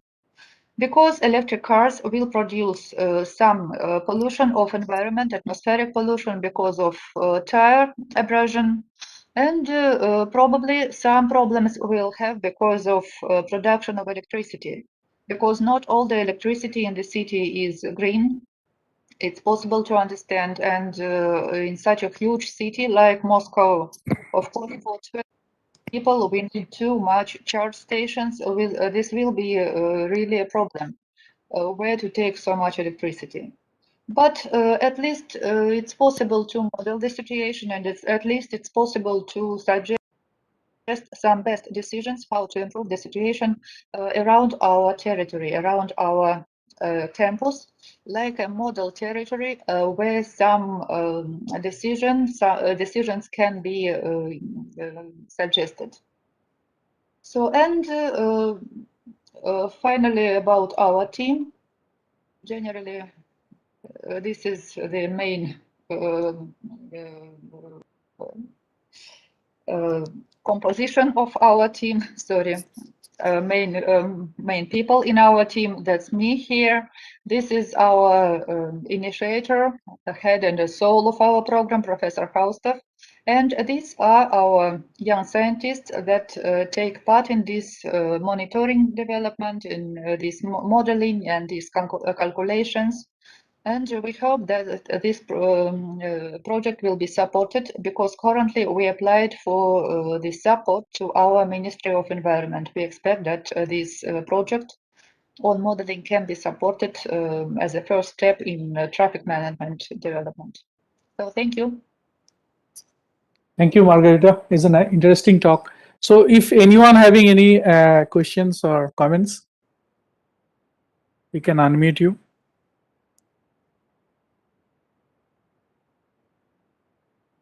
Also, you can write.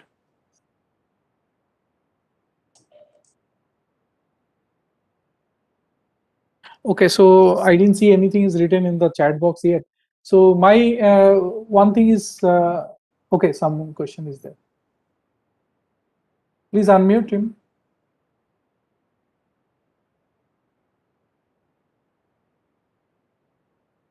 Who's that? There is, okay, maybe Professor, okay, this is Bino Paul. Okay, no, my question is this study, what you have done, it is, what is the size? Is a larger size or it is a? Generally, all this territory, all our territory is 140 hectares. We use this territory as a model territory, and of course our results can be extended, can be applied for some other territories. Yes, it's possible. But we begin with this local area, because only local models can help here. We need to develop the models, we need to develop the algorithms for management, for modeling, and so on. Talking about the scale of this project, no, it is not a great project. We are only on the start. But as I told, yes, we have done the first steps, and we plan that this project will be supported, and we will be able to distribute our results to our to other territories, to other locations in Moscow, and probably in some other cities. Okay, so interesting, because what are the interference do you expect? Interference, like what will affect your study? We expect, first of all, environmental effects. This is not for money, this is more for environmental protection for the people. Okay. This is not for benefits, I mean monetary benefits. Okay. Yes, it's quite expensive, because these measurements, this analytical identification of substances is quite expensive. Because the methods are quite expensive, but it's nothing to do, it's necessary to do. Okay, so there may be some question will come in the chat box. Please have a look. Thank you, Margarita, for your wonderful talk. So the next speaker is Professor Bino Paul from School of Management and Labor Studies. He's from Tata Institute of Social Sciences, India, Mumbai. And he will be talking about the social aspects and does the electric mobility impacts the livelihood in India. So that will be his title of the talk. So stage is yours, Professor Paul. Yeah, I'd like to share the screen. Yeah, please do it. Yeah.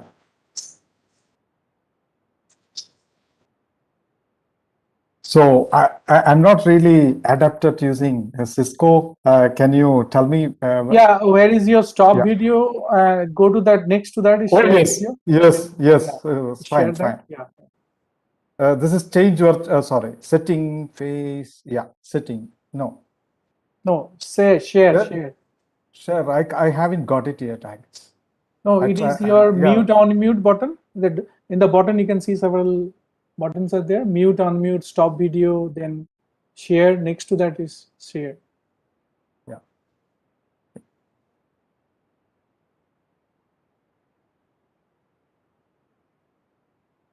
No, it hasn't come yet. The share. No, it's there. It will be there. Yeah, Okay, it's coming. Now it's coming. Yeah, it was okay, coming. okay. Now it is stopped.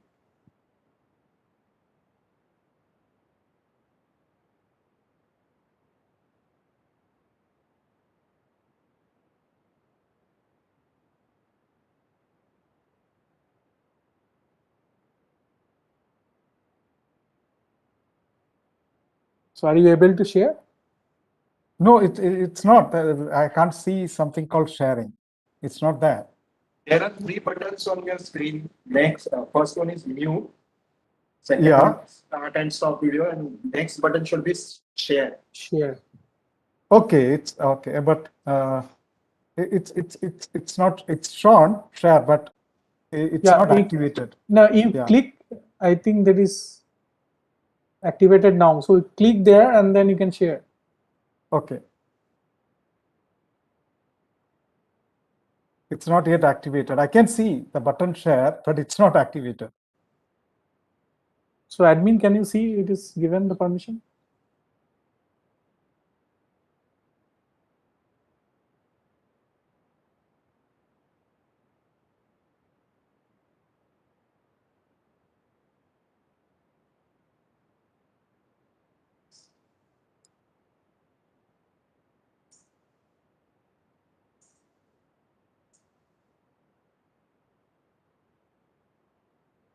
Okay, I can start. You can talk. Yeah. That's fine. First of all, I thank you for this opportunity. My presentation is on how electric mobility impact livelihood in India. That's very important. The livelihood, in the sense how are people engaged in an economy or in a society. So that's an important question. I'll come to that point. For that, what I've done is I have taken a case of one of the most vulnerable segments in India. That's called on-account work. On-account work is something like people engage themselves without a wage, but they get the earning. That's a substantial segment in India. Many people, in fact, if you see the whole world, what distinguishes India from rest of the world, particularly other Brics countries, Brazil, Russia, China, South Africa. Of course, South Africa is slightly more similar to India, I would say. But India, what happens is large chunk of people are self-employed. They find their own ways of engaging. But is that good is a question always, because people don't get enough to overcome the poverty. They don't earn enough. I'll come to that.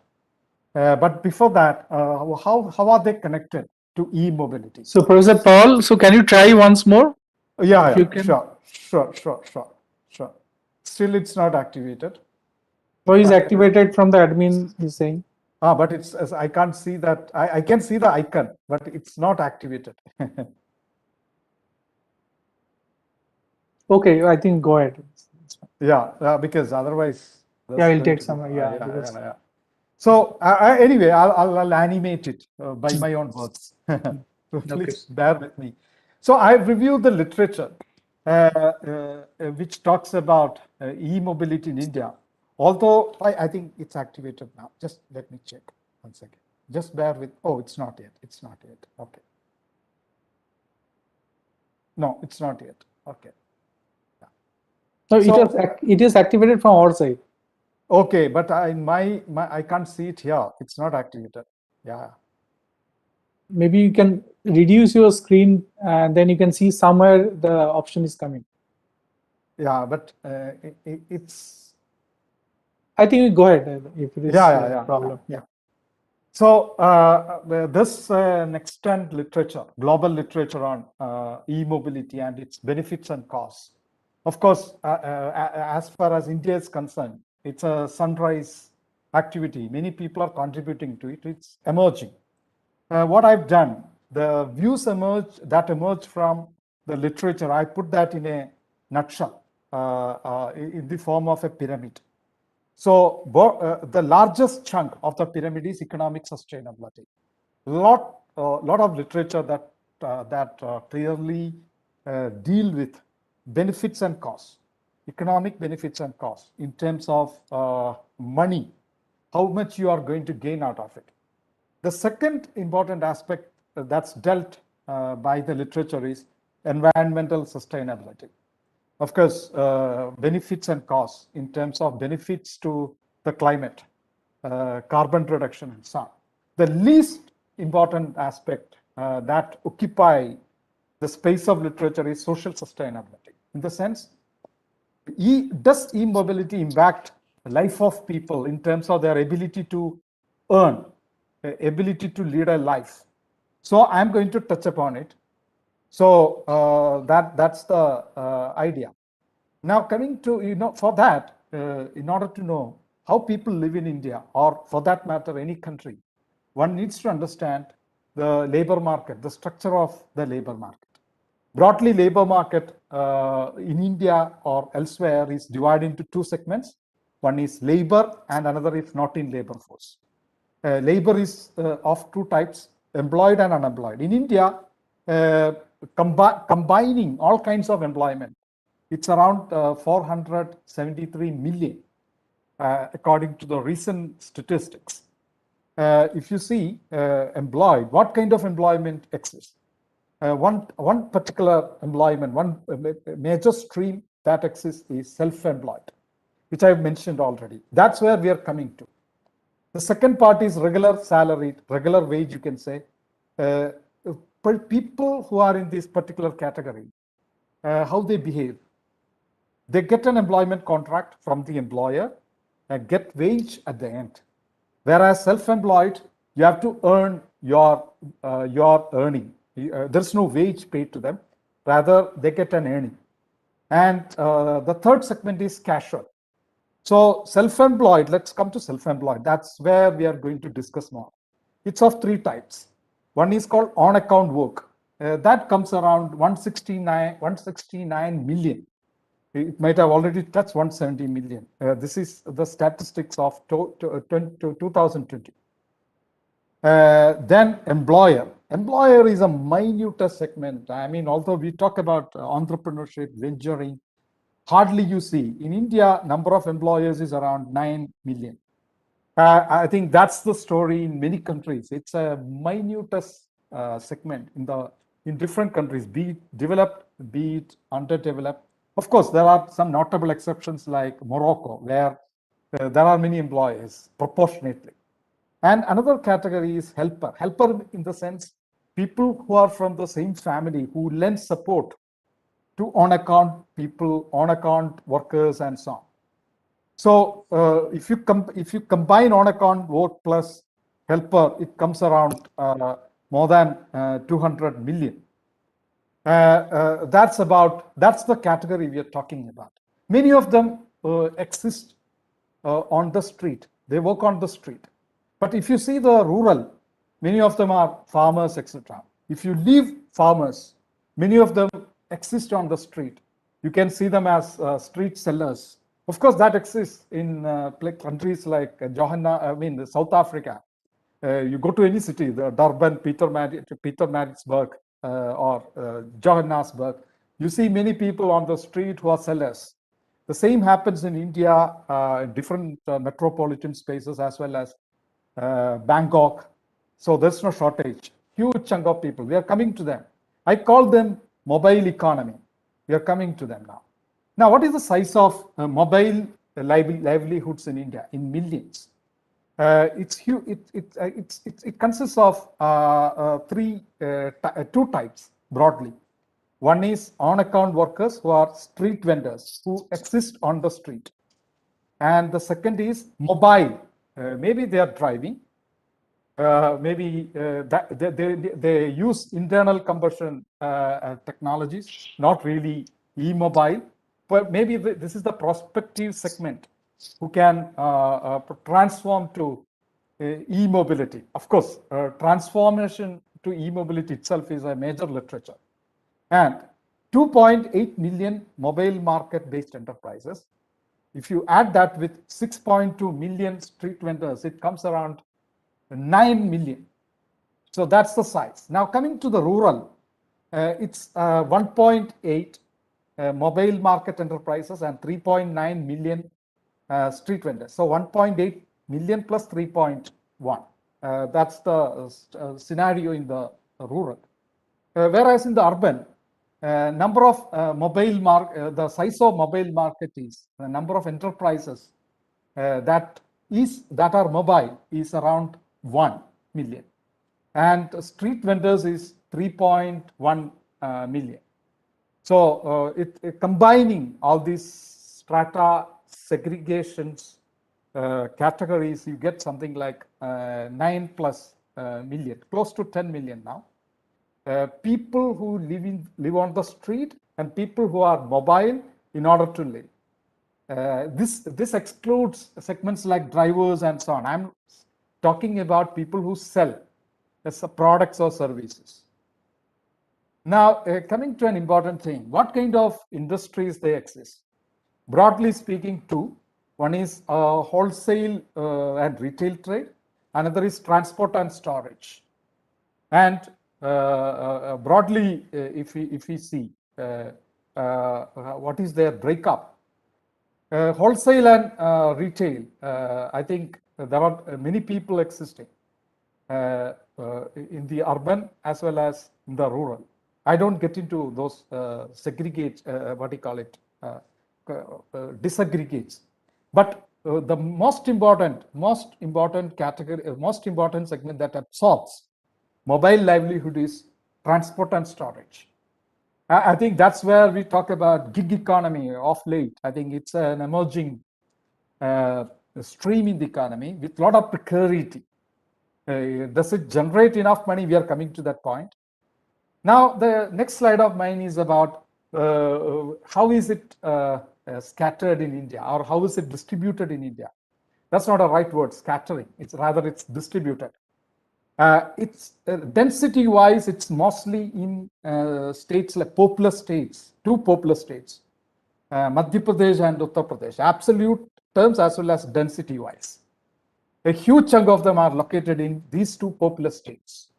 Uttar Pradesh in terms of population is almost as sizable as United States is.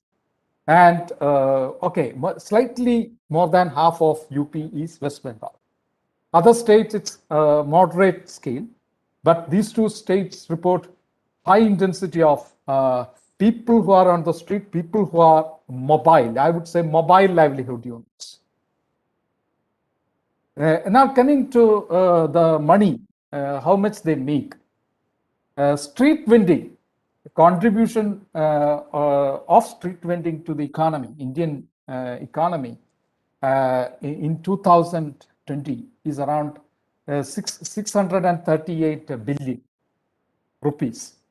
Whereas mobile market-based enterprises, which is purely mobile, it's around 271 billion.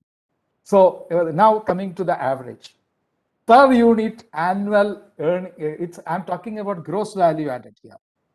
Value added is output minus raw material. You have some output, you deduct raw material from it, that's what you get. But it's barely 0.1 million. That's where the big challenge for e-mobility comes.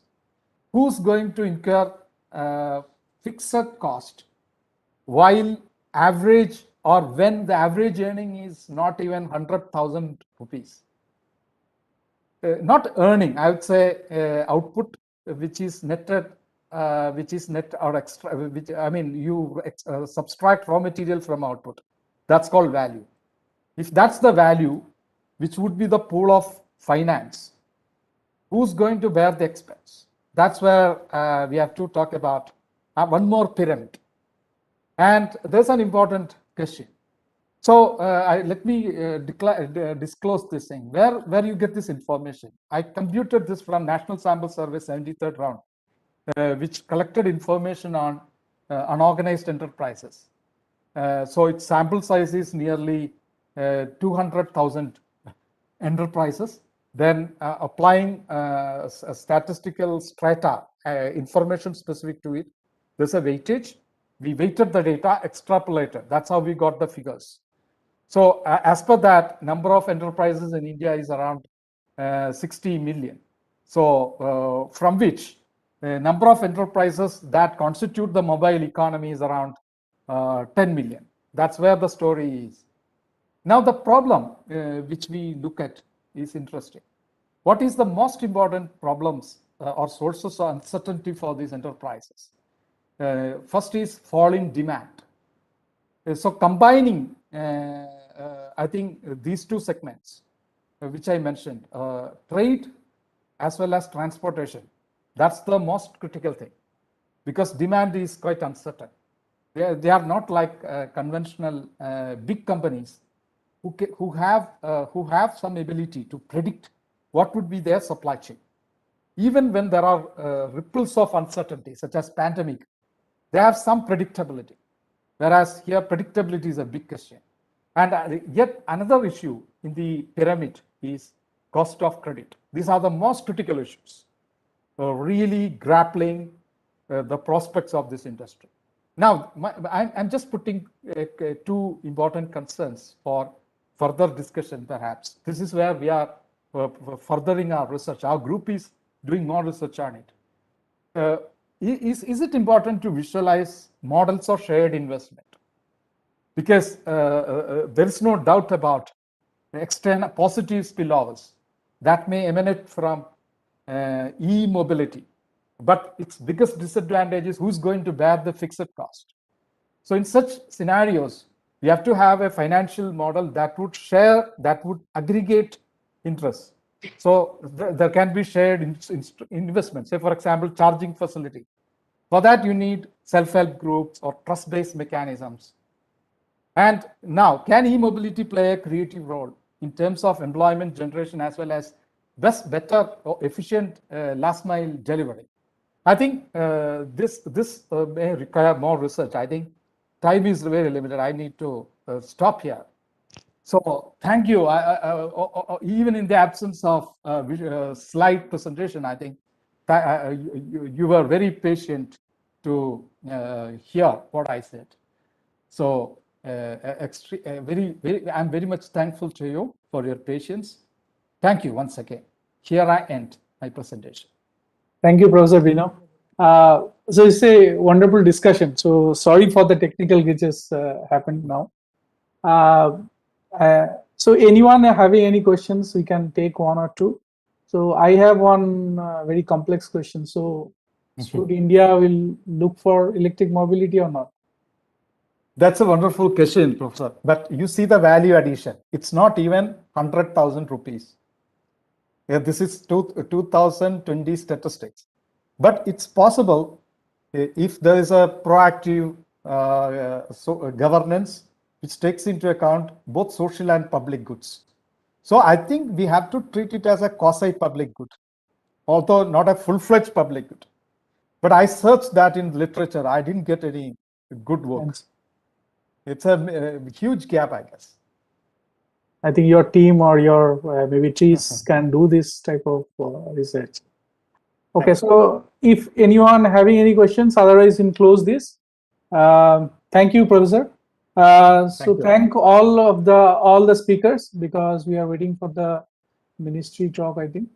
Thank you all the speakers for your contribution, even speaking here and answering some of the queries we have. And I think Amit is here. So Amit, you're transferred to you. So.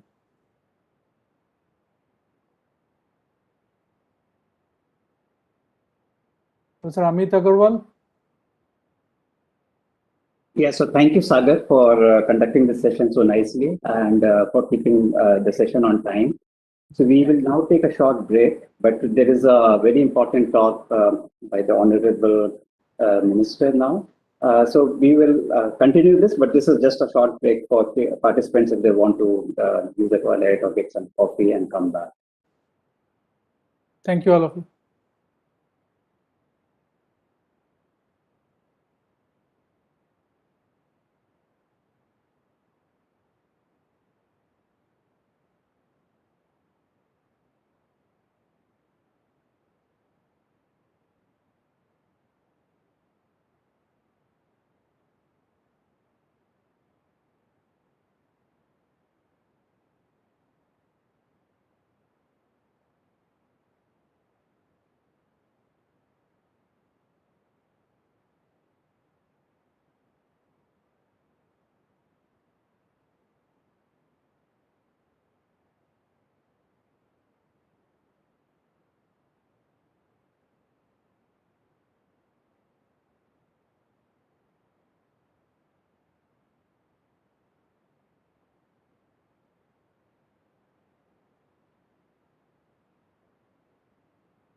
a good time for bio break.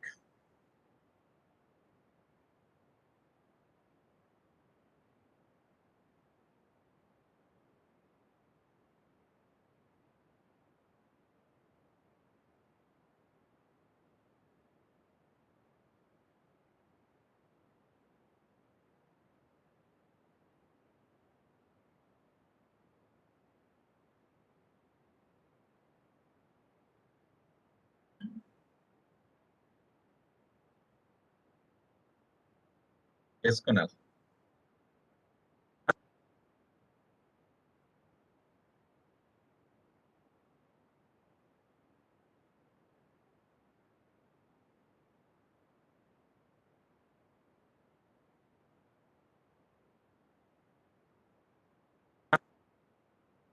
Honorable Mantri is joining now.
So welcome back, participants, for this from the first session. In the first session, we had 5 talks from 4 different countries. Those are very, very interesting talks.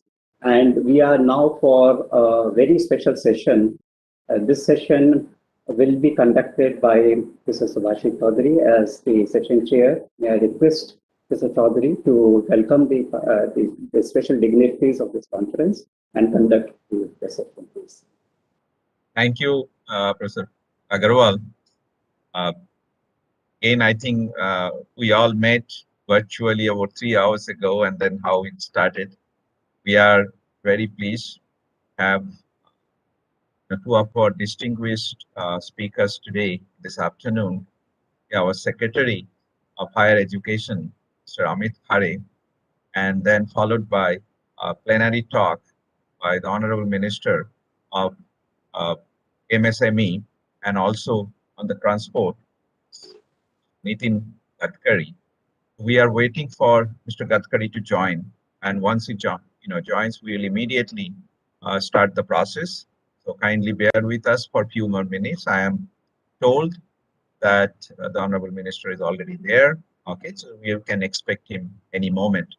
So we'll wait for a few more minutes. Okay, and thank you for staying tuned. Okay. And also, I would say that there may be a possibility at the end of it, subject to time constraint, to be able to take one or two questions at the end of Mr. Gadkari's talk. So if you do have any, query, kindly do put it up on the chat box. I'll try to moderate, and depending on the time, we may be able to take a couple of questions, which we then addressed by the minister. So thank you, and let's wait for a few more minutes. I know it's pretty late for our friends from China and also part of Russia, but I think we'll need another 45 minutes or so, okay, for today, and then again we'll have it very early morning for our partners in Brazil, where it starts at 7 in the morning. So we'll wait for a few more minutes and then just start.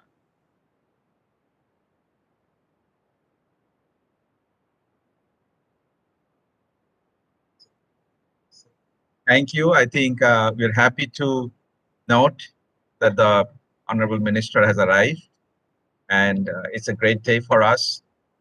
On behalf of IIT Bombay and on behalf of all the participants, it's our great pleasure to welcome our Honorable Minister, Mr. Nitin Gadkari, and also our Secretary of Higher Education, Mr. Amit Khare, for this special occasion where we have participants from all 5 BRICS countries.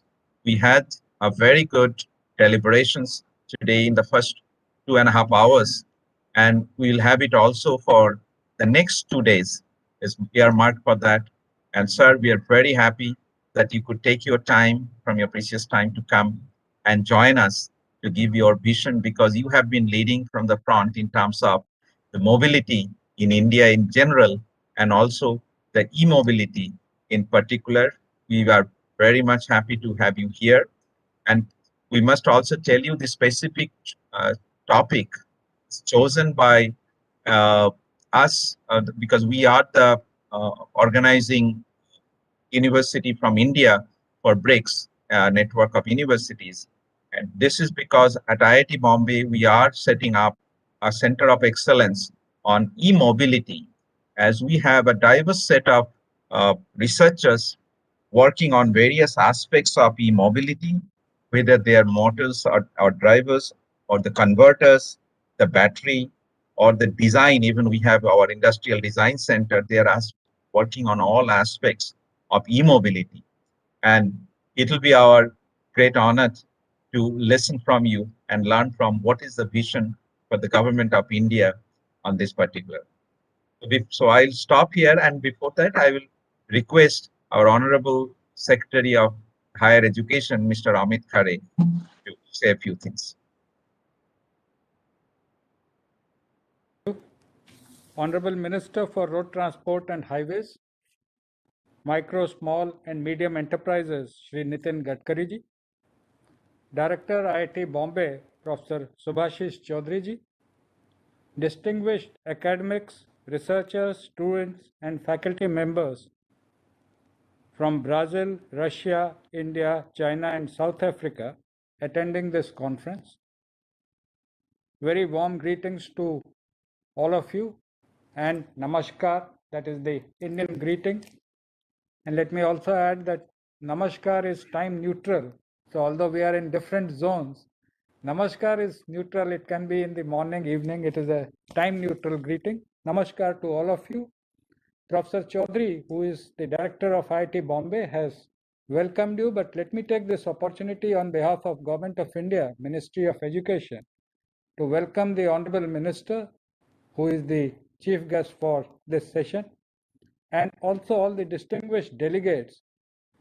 It is indeed very heartening that the spirit of academic collaboration which exists between our BRICS countries is so alive and vibrant. And that is reflected in the seminar which has been organized today by IIT Bombay, which is the nodal institution from India for the Brics Network University. I am given to understand that over 100 delegates from universities across the BRICS countries are participating in this 3-day conference, and they will share their knowledge, research, and experience regarding e-mobility, a subject that is so vital for sustainable development and environmental health of our countries. And in this respect, I am extremely thankful to Honorable Minister Shri Nitin Gadkari ji for joining us today evening. He has been at the forefront of adopting and adapting newest technology, not newer, but newest technology in India, and also in bringing innovative changes, not only in the field of e-mobility, but also in development of infrastructure and also the governance aspect of the various facets of introduction of technology.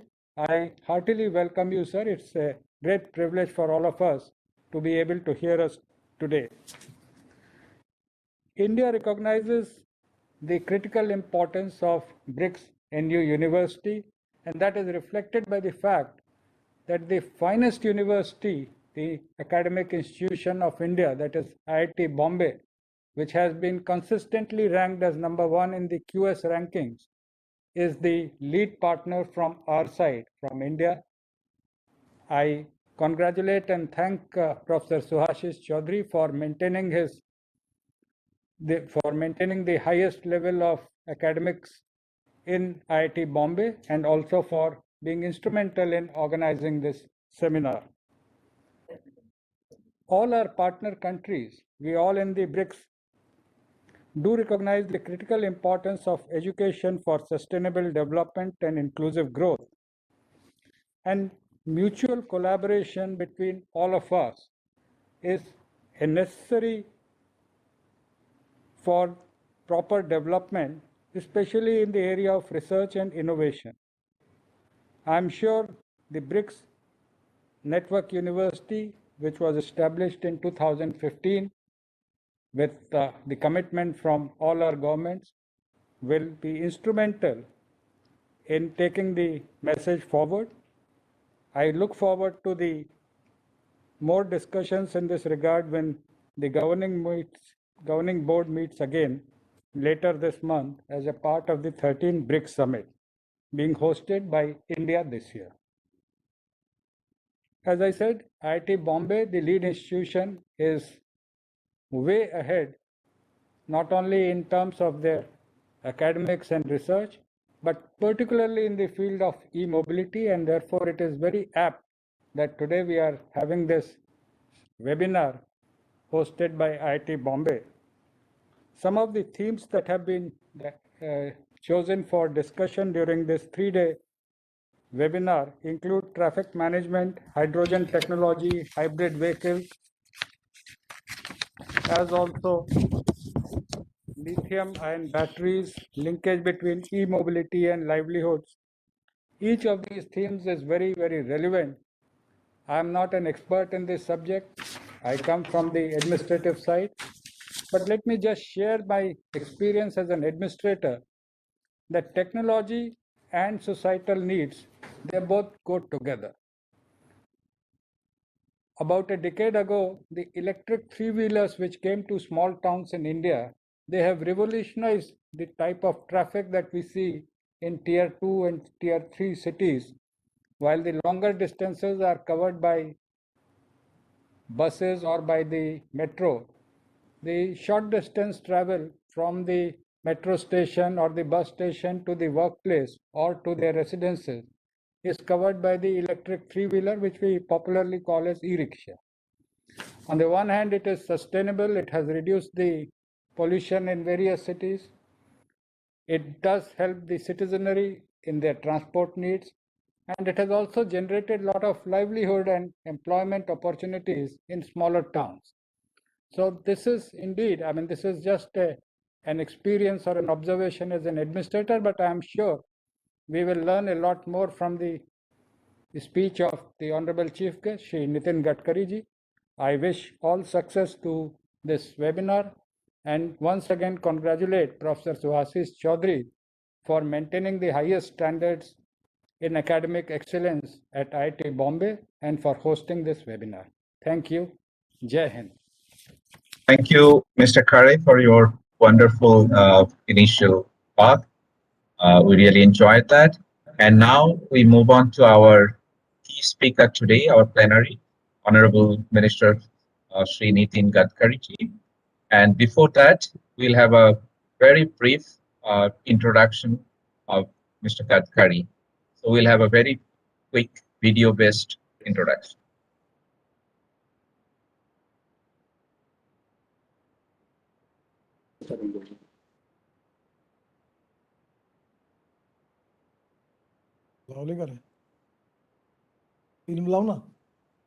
Requesting the office to please start the video. तुला सांगितलं त्याने film लाव ना.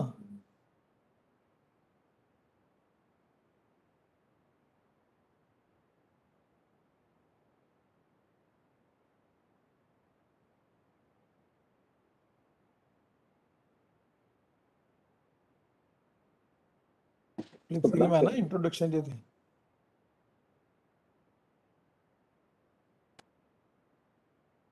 माहिती नाही कुठे आहे.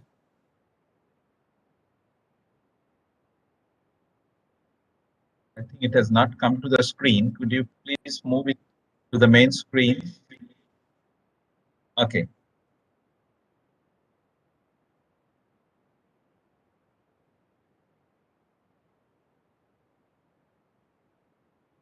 Ali.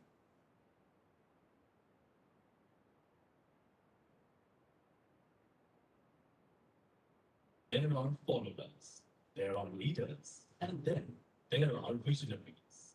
Taking people and society to where they ought to be, rather than where they want to be, is what separates a visionary from a mere leader. This rare quality is what sets apart Nitin Gadkari, Honorable Minister of Road Transport and Highways and Minister of Micro, Small and Medium Enterprises, from many of his ilk.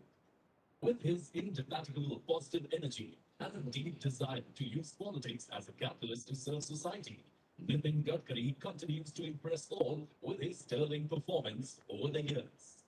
Born in 1957 into a free-thinking agricultural family, Nitin Gadkari at heart has always been a social worker inspired by the RSS founder K.V. Hedgewar's ideals of humanity and nation building. Nitin Gadkari has been shouldered with immense responsibility by the party from an early age. He was only in his 30s when he took over as PWD Minister in the BJP government of Maharashtra during 1995 and 1999. His stupendous performance has been thoroughly appreciated by the BJP, who went on to make him their youngest ever party president at the age of 52. Since then, he has gone on to become one of the best performing ministers of the BJP government. Taking off as a Minister of the Public Works Department in 1995, Nitin Gadkari made groundbreaking changes in the speed the city of Mumbai traveled. 55 flyovers dotting the city and made commuting in Mumbai much easier.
Thank you for the video introduction of Honorable Mantriji. Now it's our great pleasure to request Honorable Mantriji to have his speech. Hare Secretary, Minister of Education, Government of India. Professor Shivashish Chowdhury, Director, IIT Bombay. Professor Amit Agrawal, Dean, International Relations, IIT Bombay. All distinguished delegates, invitees, and all my dear friends, ladies and gentlemen.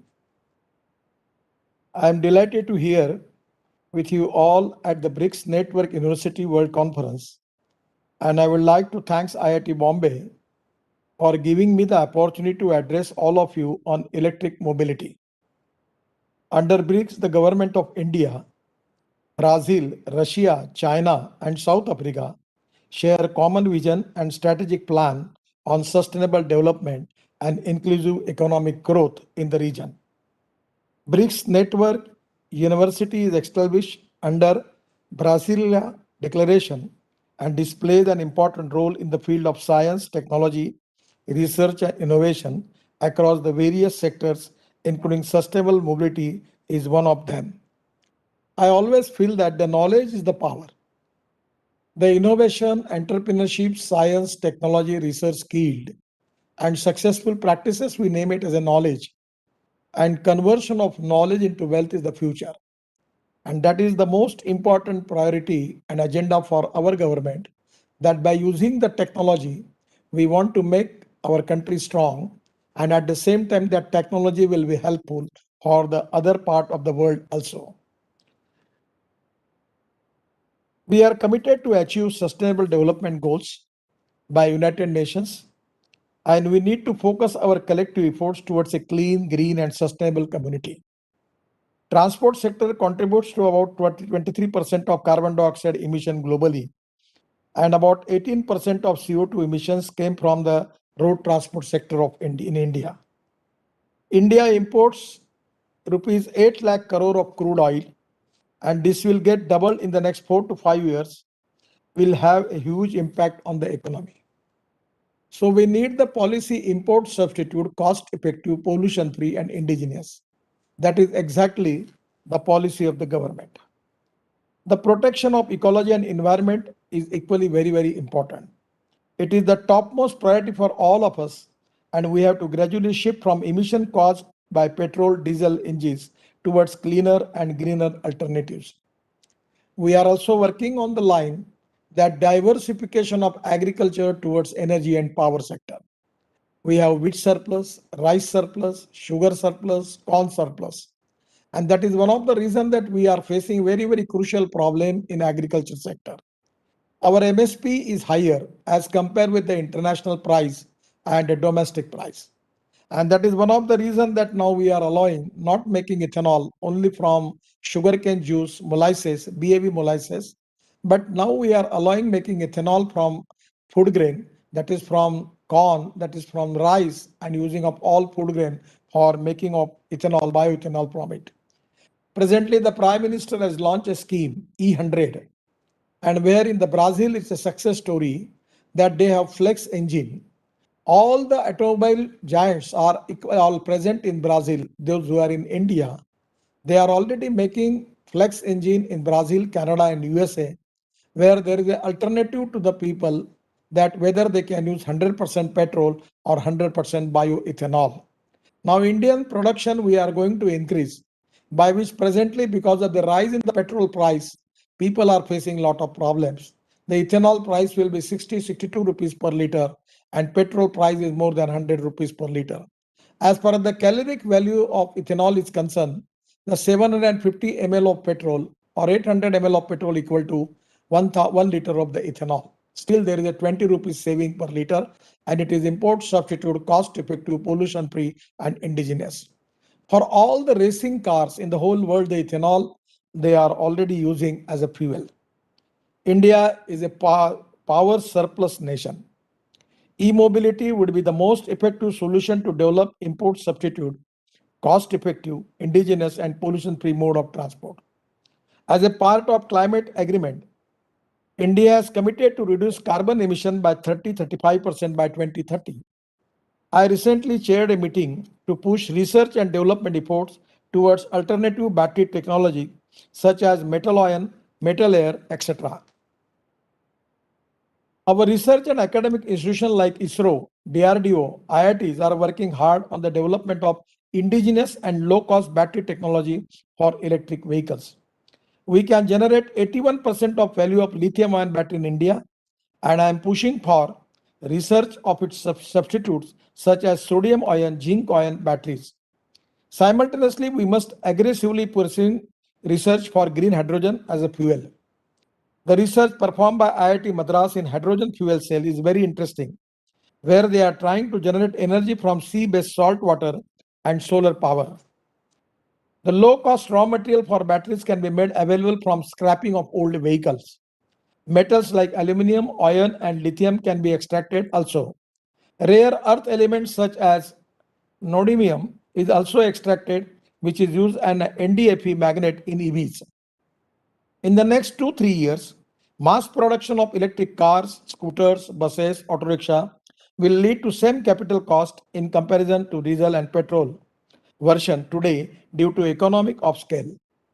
We have a great thing that our two-wheeler, TVS, Bajaj and Hero, they are exporting their 50% of the production.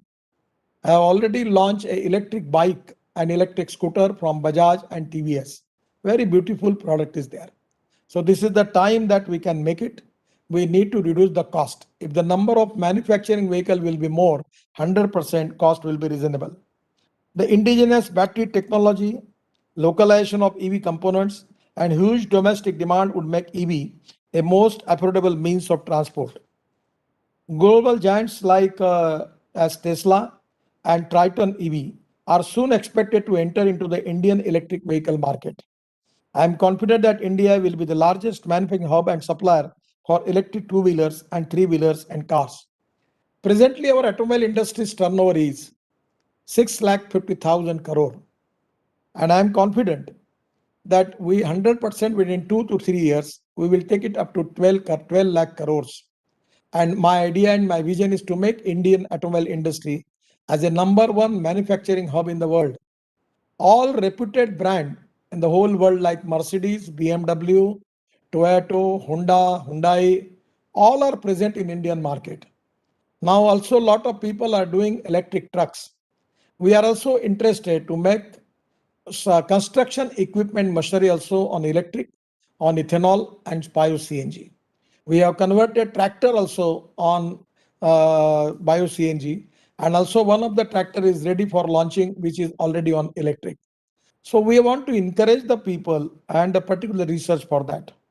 The size of Indian automobile industry, which is rupees 6,50,000 crore, and mass manufacture of EVs in India will further strengthen the industry and bring employment opportunity.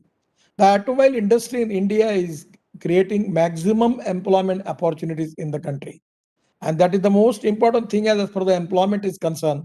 To e-vehicle expansion is very important for the development and progress of our country.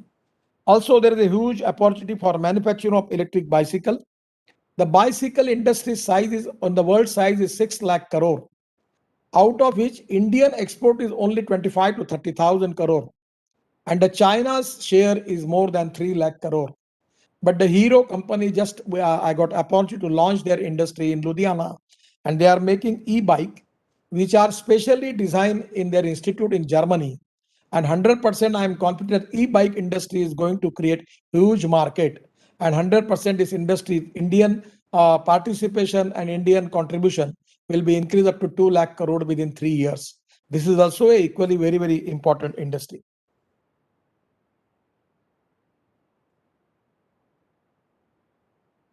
We have 20 lakh e-rickshaw. Our secretary for education was giving reference about it. It was my dream.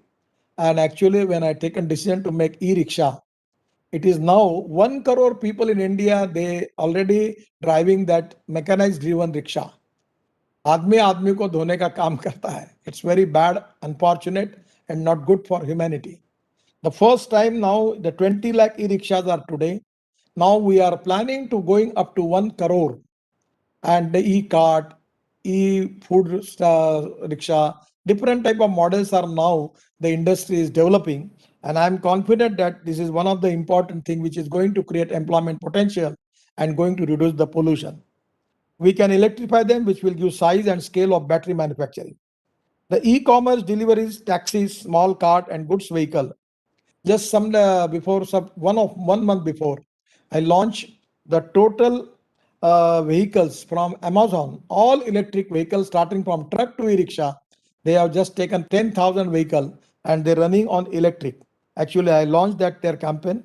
So a lot of people are now taking the example and there's 100% going for electricity.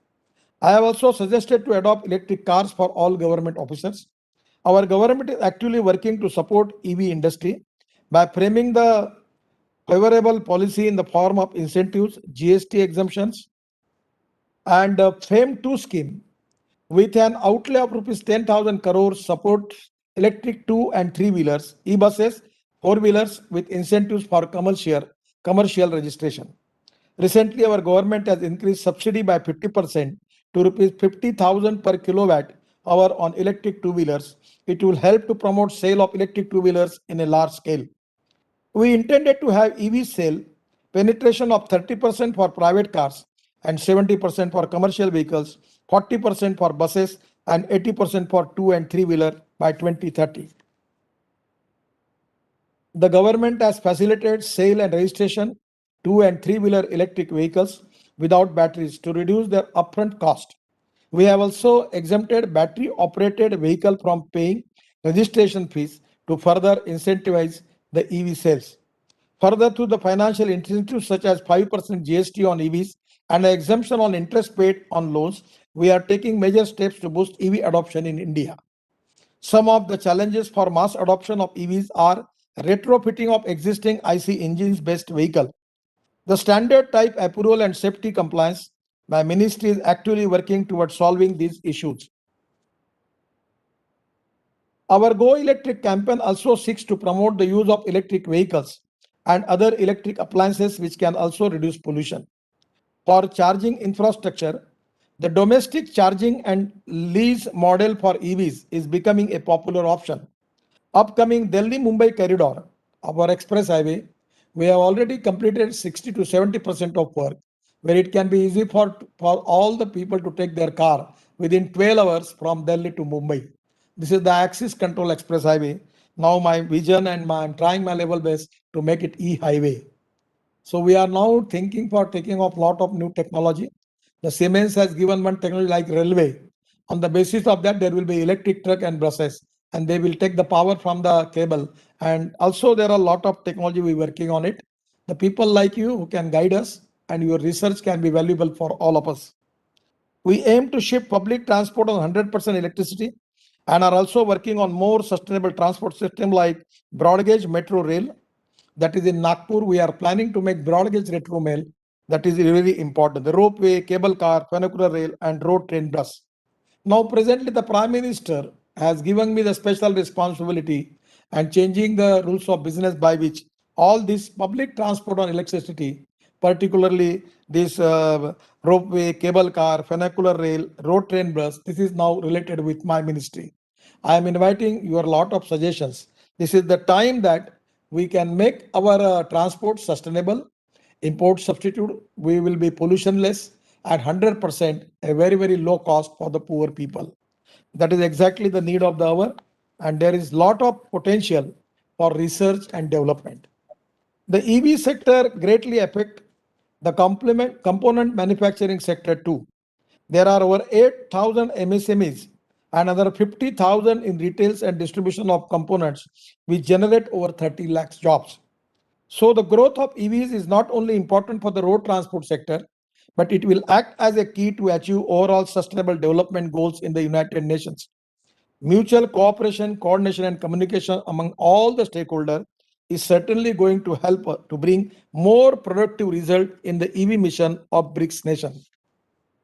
I would like to once again thanks IIT Bombay for inviting me to address this forum and hope that you will continue to take such initiative.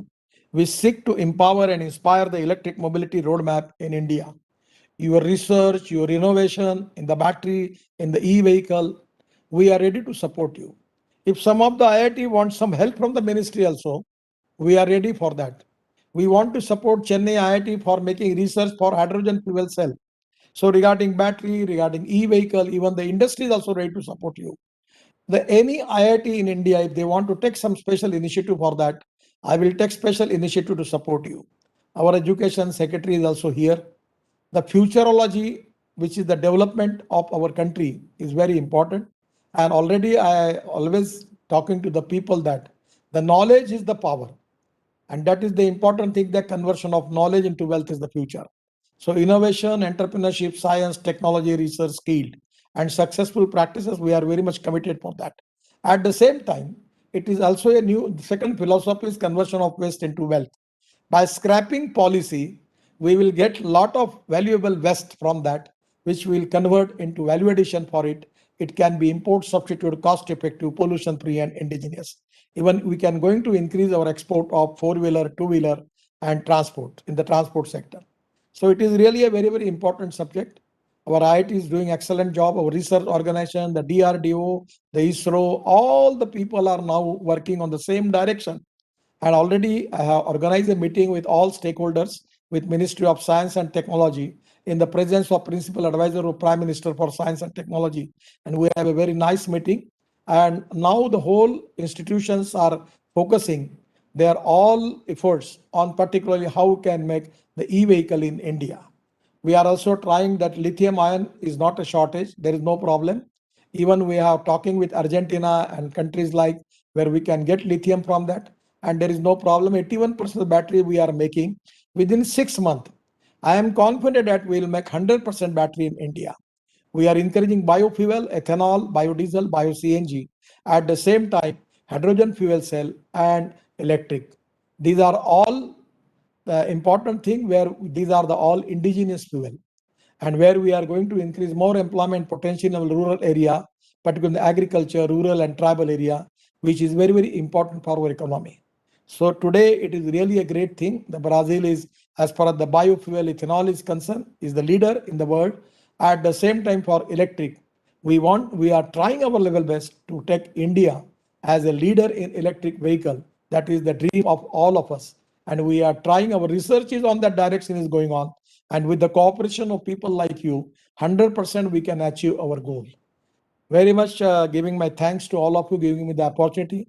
And it's really a pleasure after your seminar, whatever your report may be, kindly give that report to me and my ministry, where we will take the decision as far as your advice.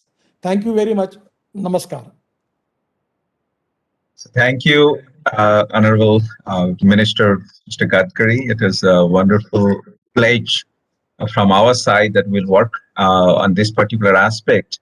And also, we thank you for your continued support, and we request you to visit IIT Bombay and also maybe sometime with the participants to see the proposed center of e-mobility that we are doing, which will work on all the aspects that you are talking about. Whenever you're free, we'll do that.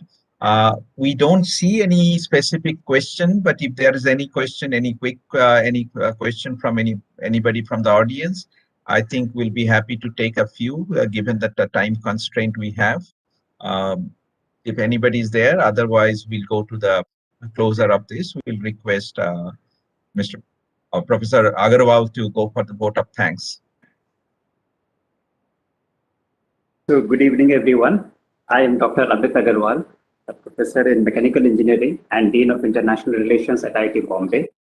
It is my pleasure duty to deliver this vote of thanks on behalf of our institute.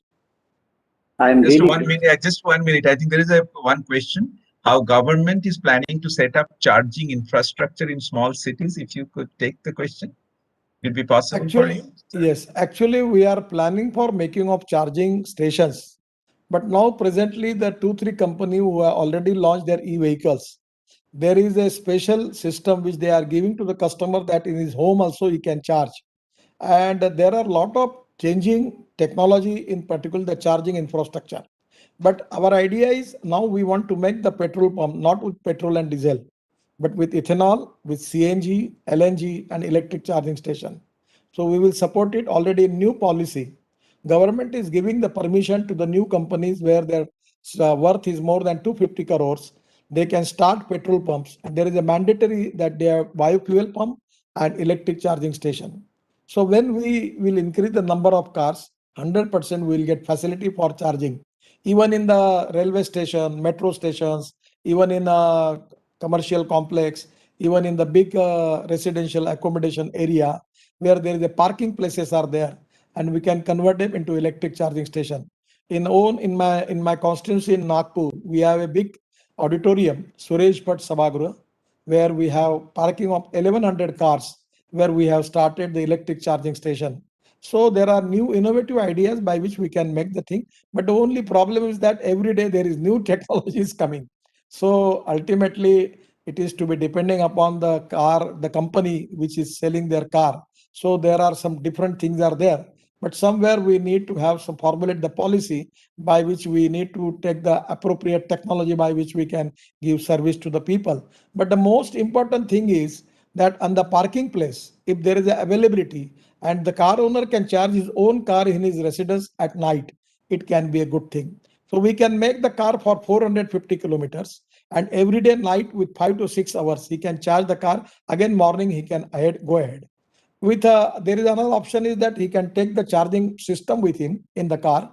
Some anywhere when he go to visit there for 2 or 3 hours, he can plug it and he can charge the car.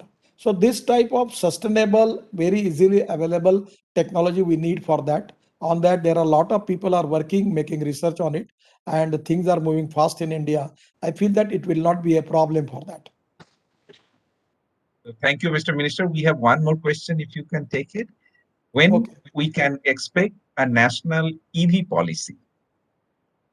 What is the policy? I am a minister. I am talking about the policy. I am giving you the idea. What is the new idea, policy you are expecting from me? I am telling to you, you suggest me and give me the letter. These are the suggestions. I will immediately take the decision, whatever you convince by me, and I will make the policy. I don't want to waste my time for making policy and making discussion between the thousands of people and wasting time for that. What you want? What you want to suggest me? Come to me, convince me. If you convince me, I will make the policy. I don't waste time for all this thing. Then policy will there. It goes to every department. हर आदमी अपना ज्ञानार्जन देते देते 2-4-6 महीने तो note ही नहीं आएगी. So I don't waste my time. I am in charge minister. I have got all right for taking all the decisions. You suggest me, I will decide. I will take the decision. You tell me what type of suggestion from your side. This is the policy. Don't bother about it. Nothing. Don't waste time and come to me. I will, whatever suggestion from your side, I will take it and I will go ahead. Maybe the last question for tonight. Okay. I think I'll go for a different person instead of the same person. Would it be better to have a replaceable battery system than stand and charge the systems? Already we have swapping policies there, but it is depending upon the manufacturer, the market, and the consumers. We don't want to insist anything. We need, as a facilitator, we can create all type of facilities. It is up to the people to select the appropriate technology. So we don't want to make any influence on it. Let the people will select what type of model they want it. On the basis of that, we will facilitate all the models and we will support them. Okay. So thank you. One last question, if you don't mind. Will CNG have share in public transportation along with electric? 100%. Already in Nagpur, my own initiative, we have converted 80 buses of diesel buses on CNG. And we have 2 CNG pump now. And now my own tractor is converted on CNG, and where the 1 lakh rupees saving is there. I'm not only the minister, but I'm making 18-ton bio CNG per day. And now we are going to convert into bio CNG into liquefy LNG, that is a bio LNG, and by transport it to the station. So we are making a lot of experiments in my own area. I'm doing it. Now the first pump of LNG, I'm going to inaugurate probably 2 days after it, a Monday or some Sunday. I'm going to inaugurate that. So these are the options are open. And if you are going to convert one truck on LNG, cost is 12 lakh rupees, you will get your money back within 2 years. If you convert bus on CNG, as compared with diesel, there is a 60% saving is there. So it is import substitute, cost effective and less pollution. So all 100% we are encouraging CNG. The last thing where I need your help, that we are making CNG from rice straw. The 5 ton of CNG rice straw is giving 1 ton of CNG. And a student from IIT, Mr. Gondalekar, is in Pune. He has got a successful experiment making CNG from biomass. And the byproduct is sulfur. And even in the industry, there is byproduct is potash and carbon. So exactly this type of new technology where we are actually seeing to IIT's people that who can give us the alternative. In Delhi IIT, they are doing a lot of projects. Everywhere in IITs, they are doing the projects. We will encourage, we will support you. But my request to all IIT people that you make more research on conversion of making bio-CNG from biomass. Already there is a possibility in the sewage water. In Nagpur, we are selling our sewage water, making a recycling of water and giving it to Maharashtra government for power generation, where we are getting 250 crore rupees royalty from the sewage water. Now the idea is the organic waste and the press mud and rice straw, we will use it in a biodigester, and from that we can make 40 ton of bio-CNG per day. We are working on that experiment. My suggestion is the IIT people like you who can make more research, because I'm not the appropriate person for research and technology and knowledge as a politician. It is not my area, but I'm trying my level best. I'm doing experiment. I was started ethanol in 2009. I propagate it and make it as my mission. Today, the ethanol is very popular, and it's be 100% ethanol is going to be within 2 years. It will be economy of 50,000 to 60,000 crore. And I'm confident within 5 years, we will make ethanol economy of 2 lakh crore. That will be our import substitute cost effective pollution free. At the same time, we are doing Mr. Dr. Saraswat. We is successfully arguing from many days from methanol. We can make the low quality coal, we can make it methanol.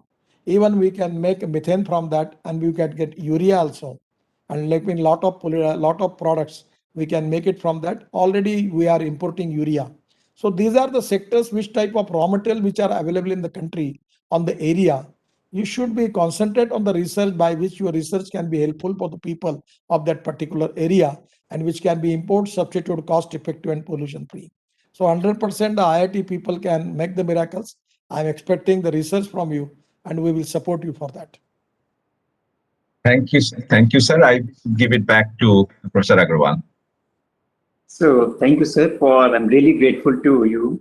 I'm really grateful to Honorable Shri Nitin Gadkari ji, Minister for Road Transport and Highways, also Minister of Micro, Small and Medium Enterprises, Government of India, for sparing his time for this virtual conference and for sharing his insights. I know how busy you are, sir, and cannot thank you enough for finding time for this event.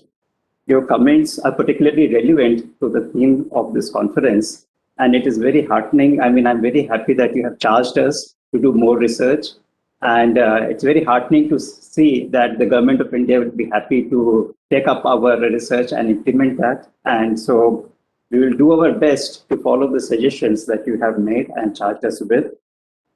I'm very grateful to Shri Amit Khare, Honorable Secretary, Higher Education, for addressing us today. Thank you, sir, for sharing your insights about the future of electric vehicles and for acknowledging IIT Bombay as the lead institute in the country. We will continue to seek your guidance in taking the institute to a greater height. I'm grateful to Professor Subhashi Chaudhary, Director IIT Bombay, for his opening remarks and for chairing this session. I'm grateful to IR Office, PRO, Computer Center, CD for their help in organizing the conference and giving wide publicity to the event. Thanks are also to the Secretariat in each of the 5 Brics countries for their kind cooperation and for identifying the best speakers from their countries. Finally, thanks to all the participants for attending day 1 of the conference. I hope that you enjoyed all the talks, and especially the plenary talk by the Honorable Minister. I look forward to welcoming you at the same time tomorrow. So good night, take care, see you tomorrow. Thank you. Thank you. Thank you.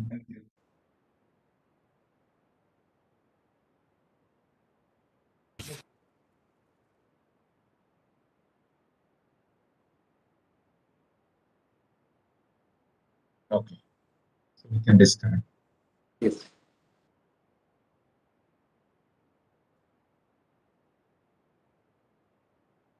Meeting बंद कर सकते हैं meeting close कर दीजिए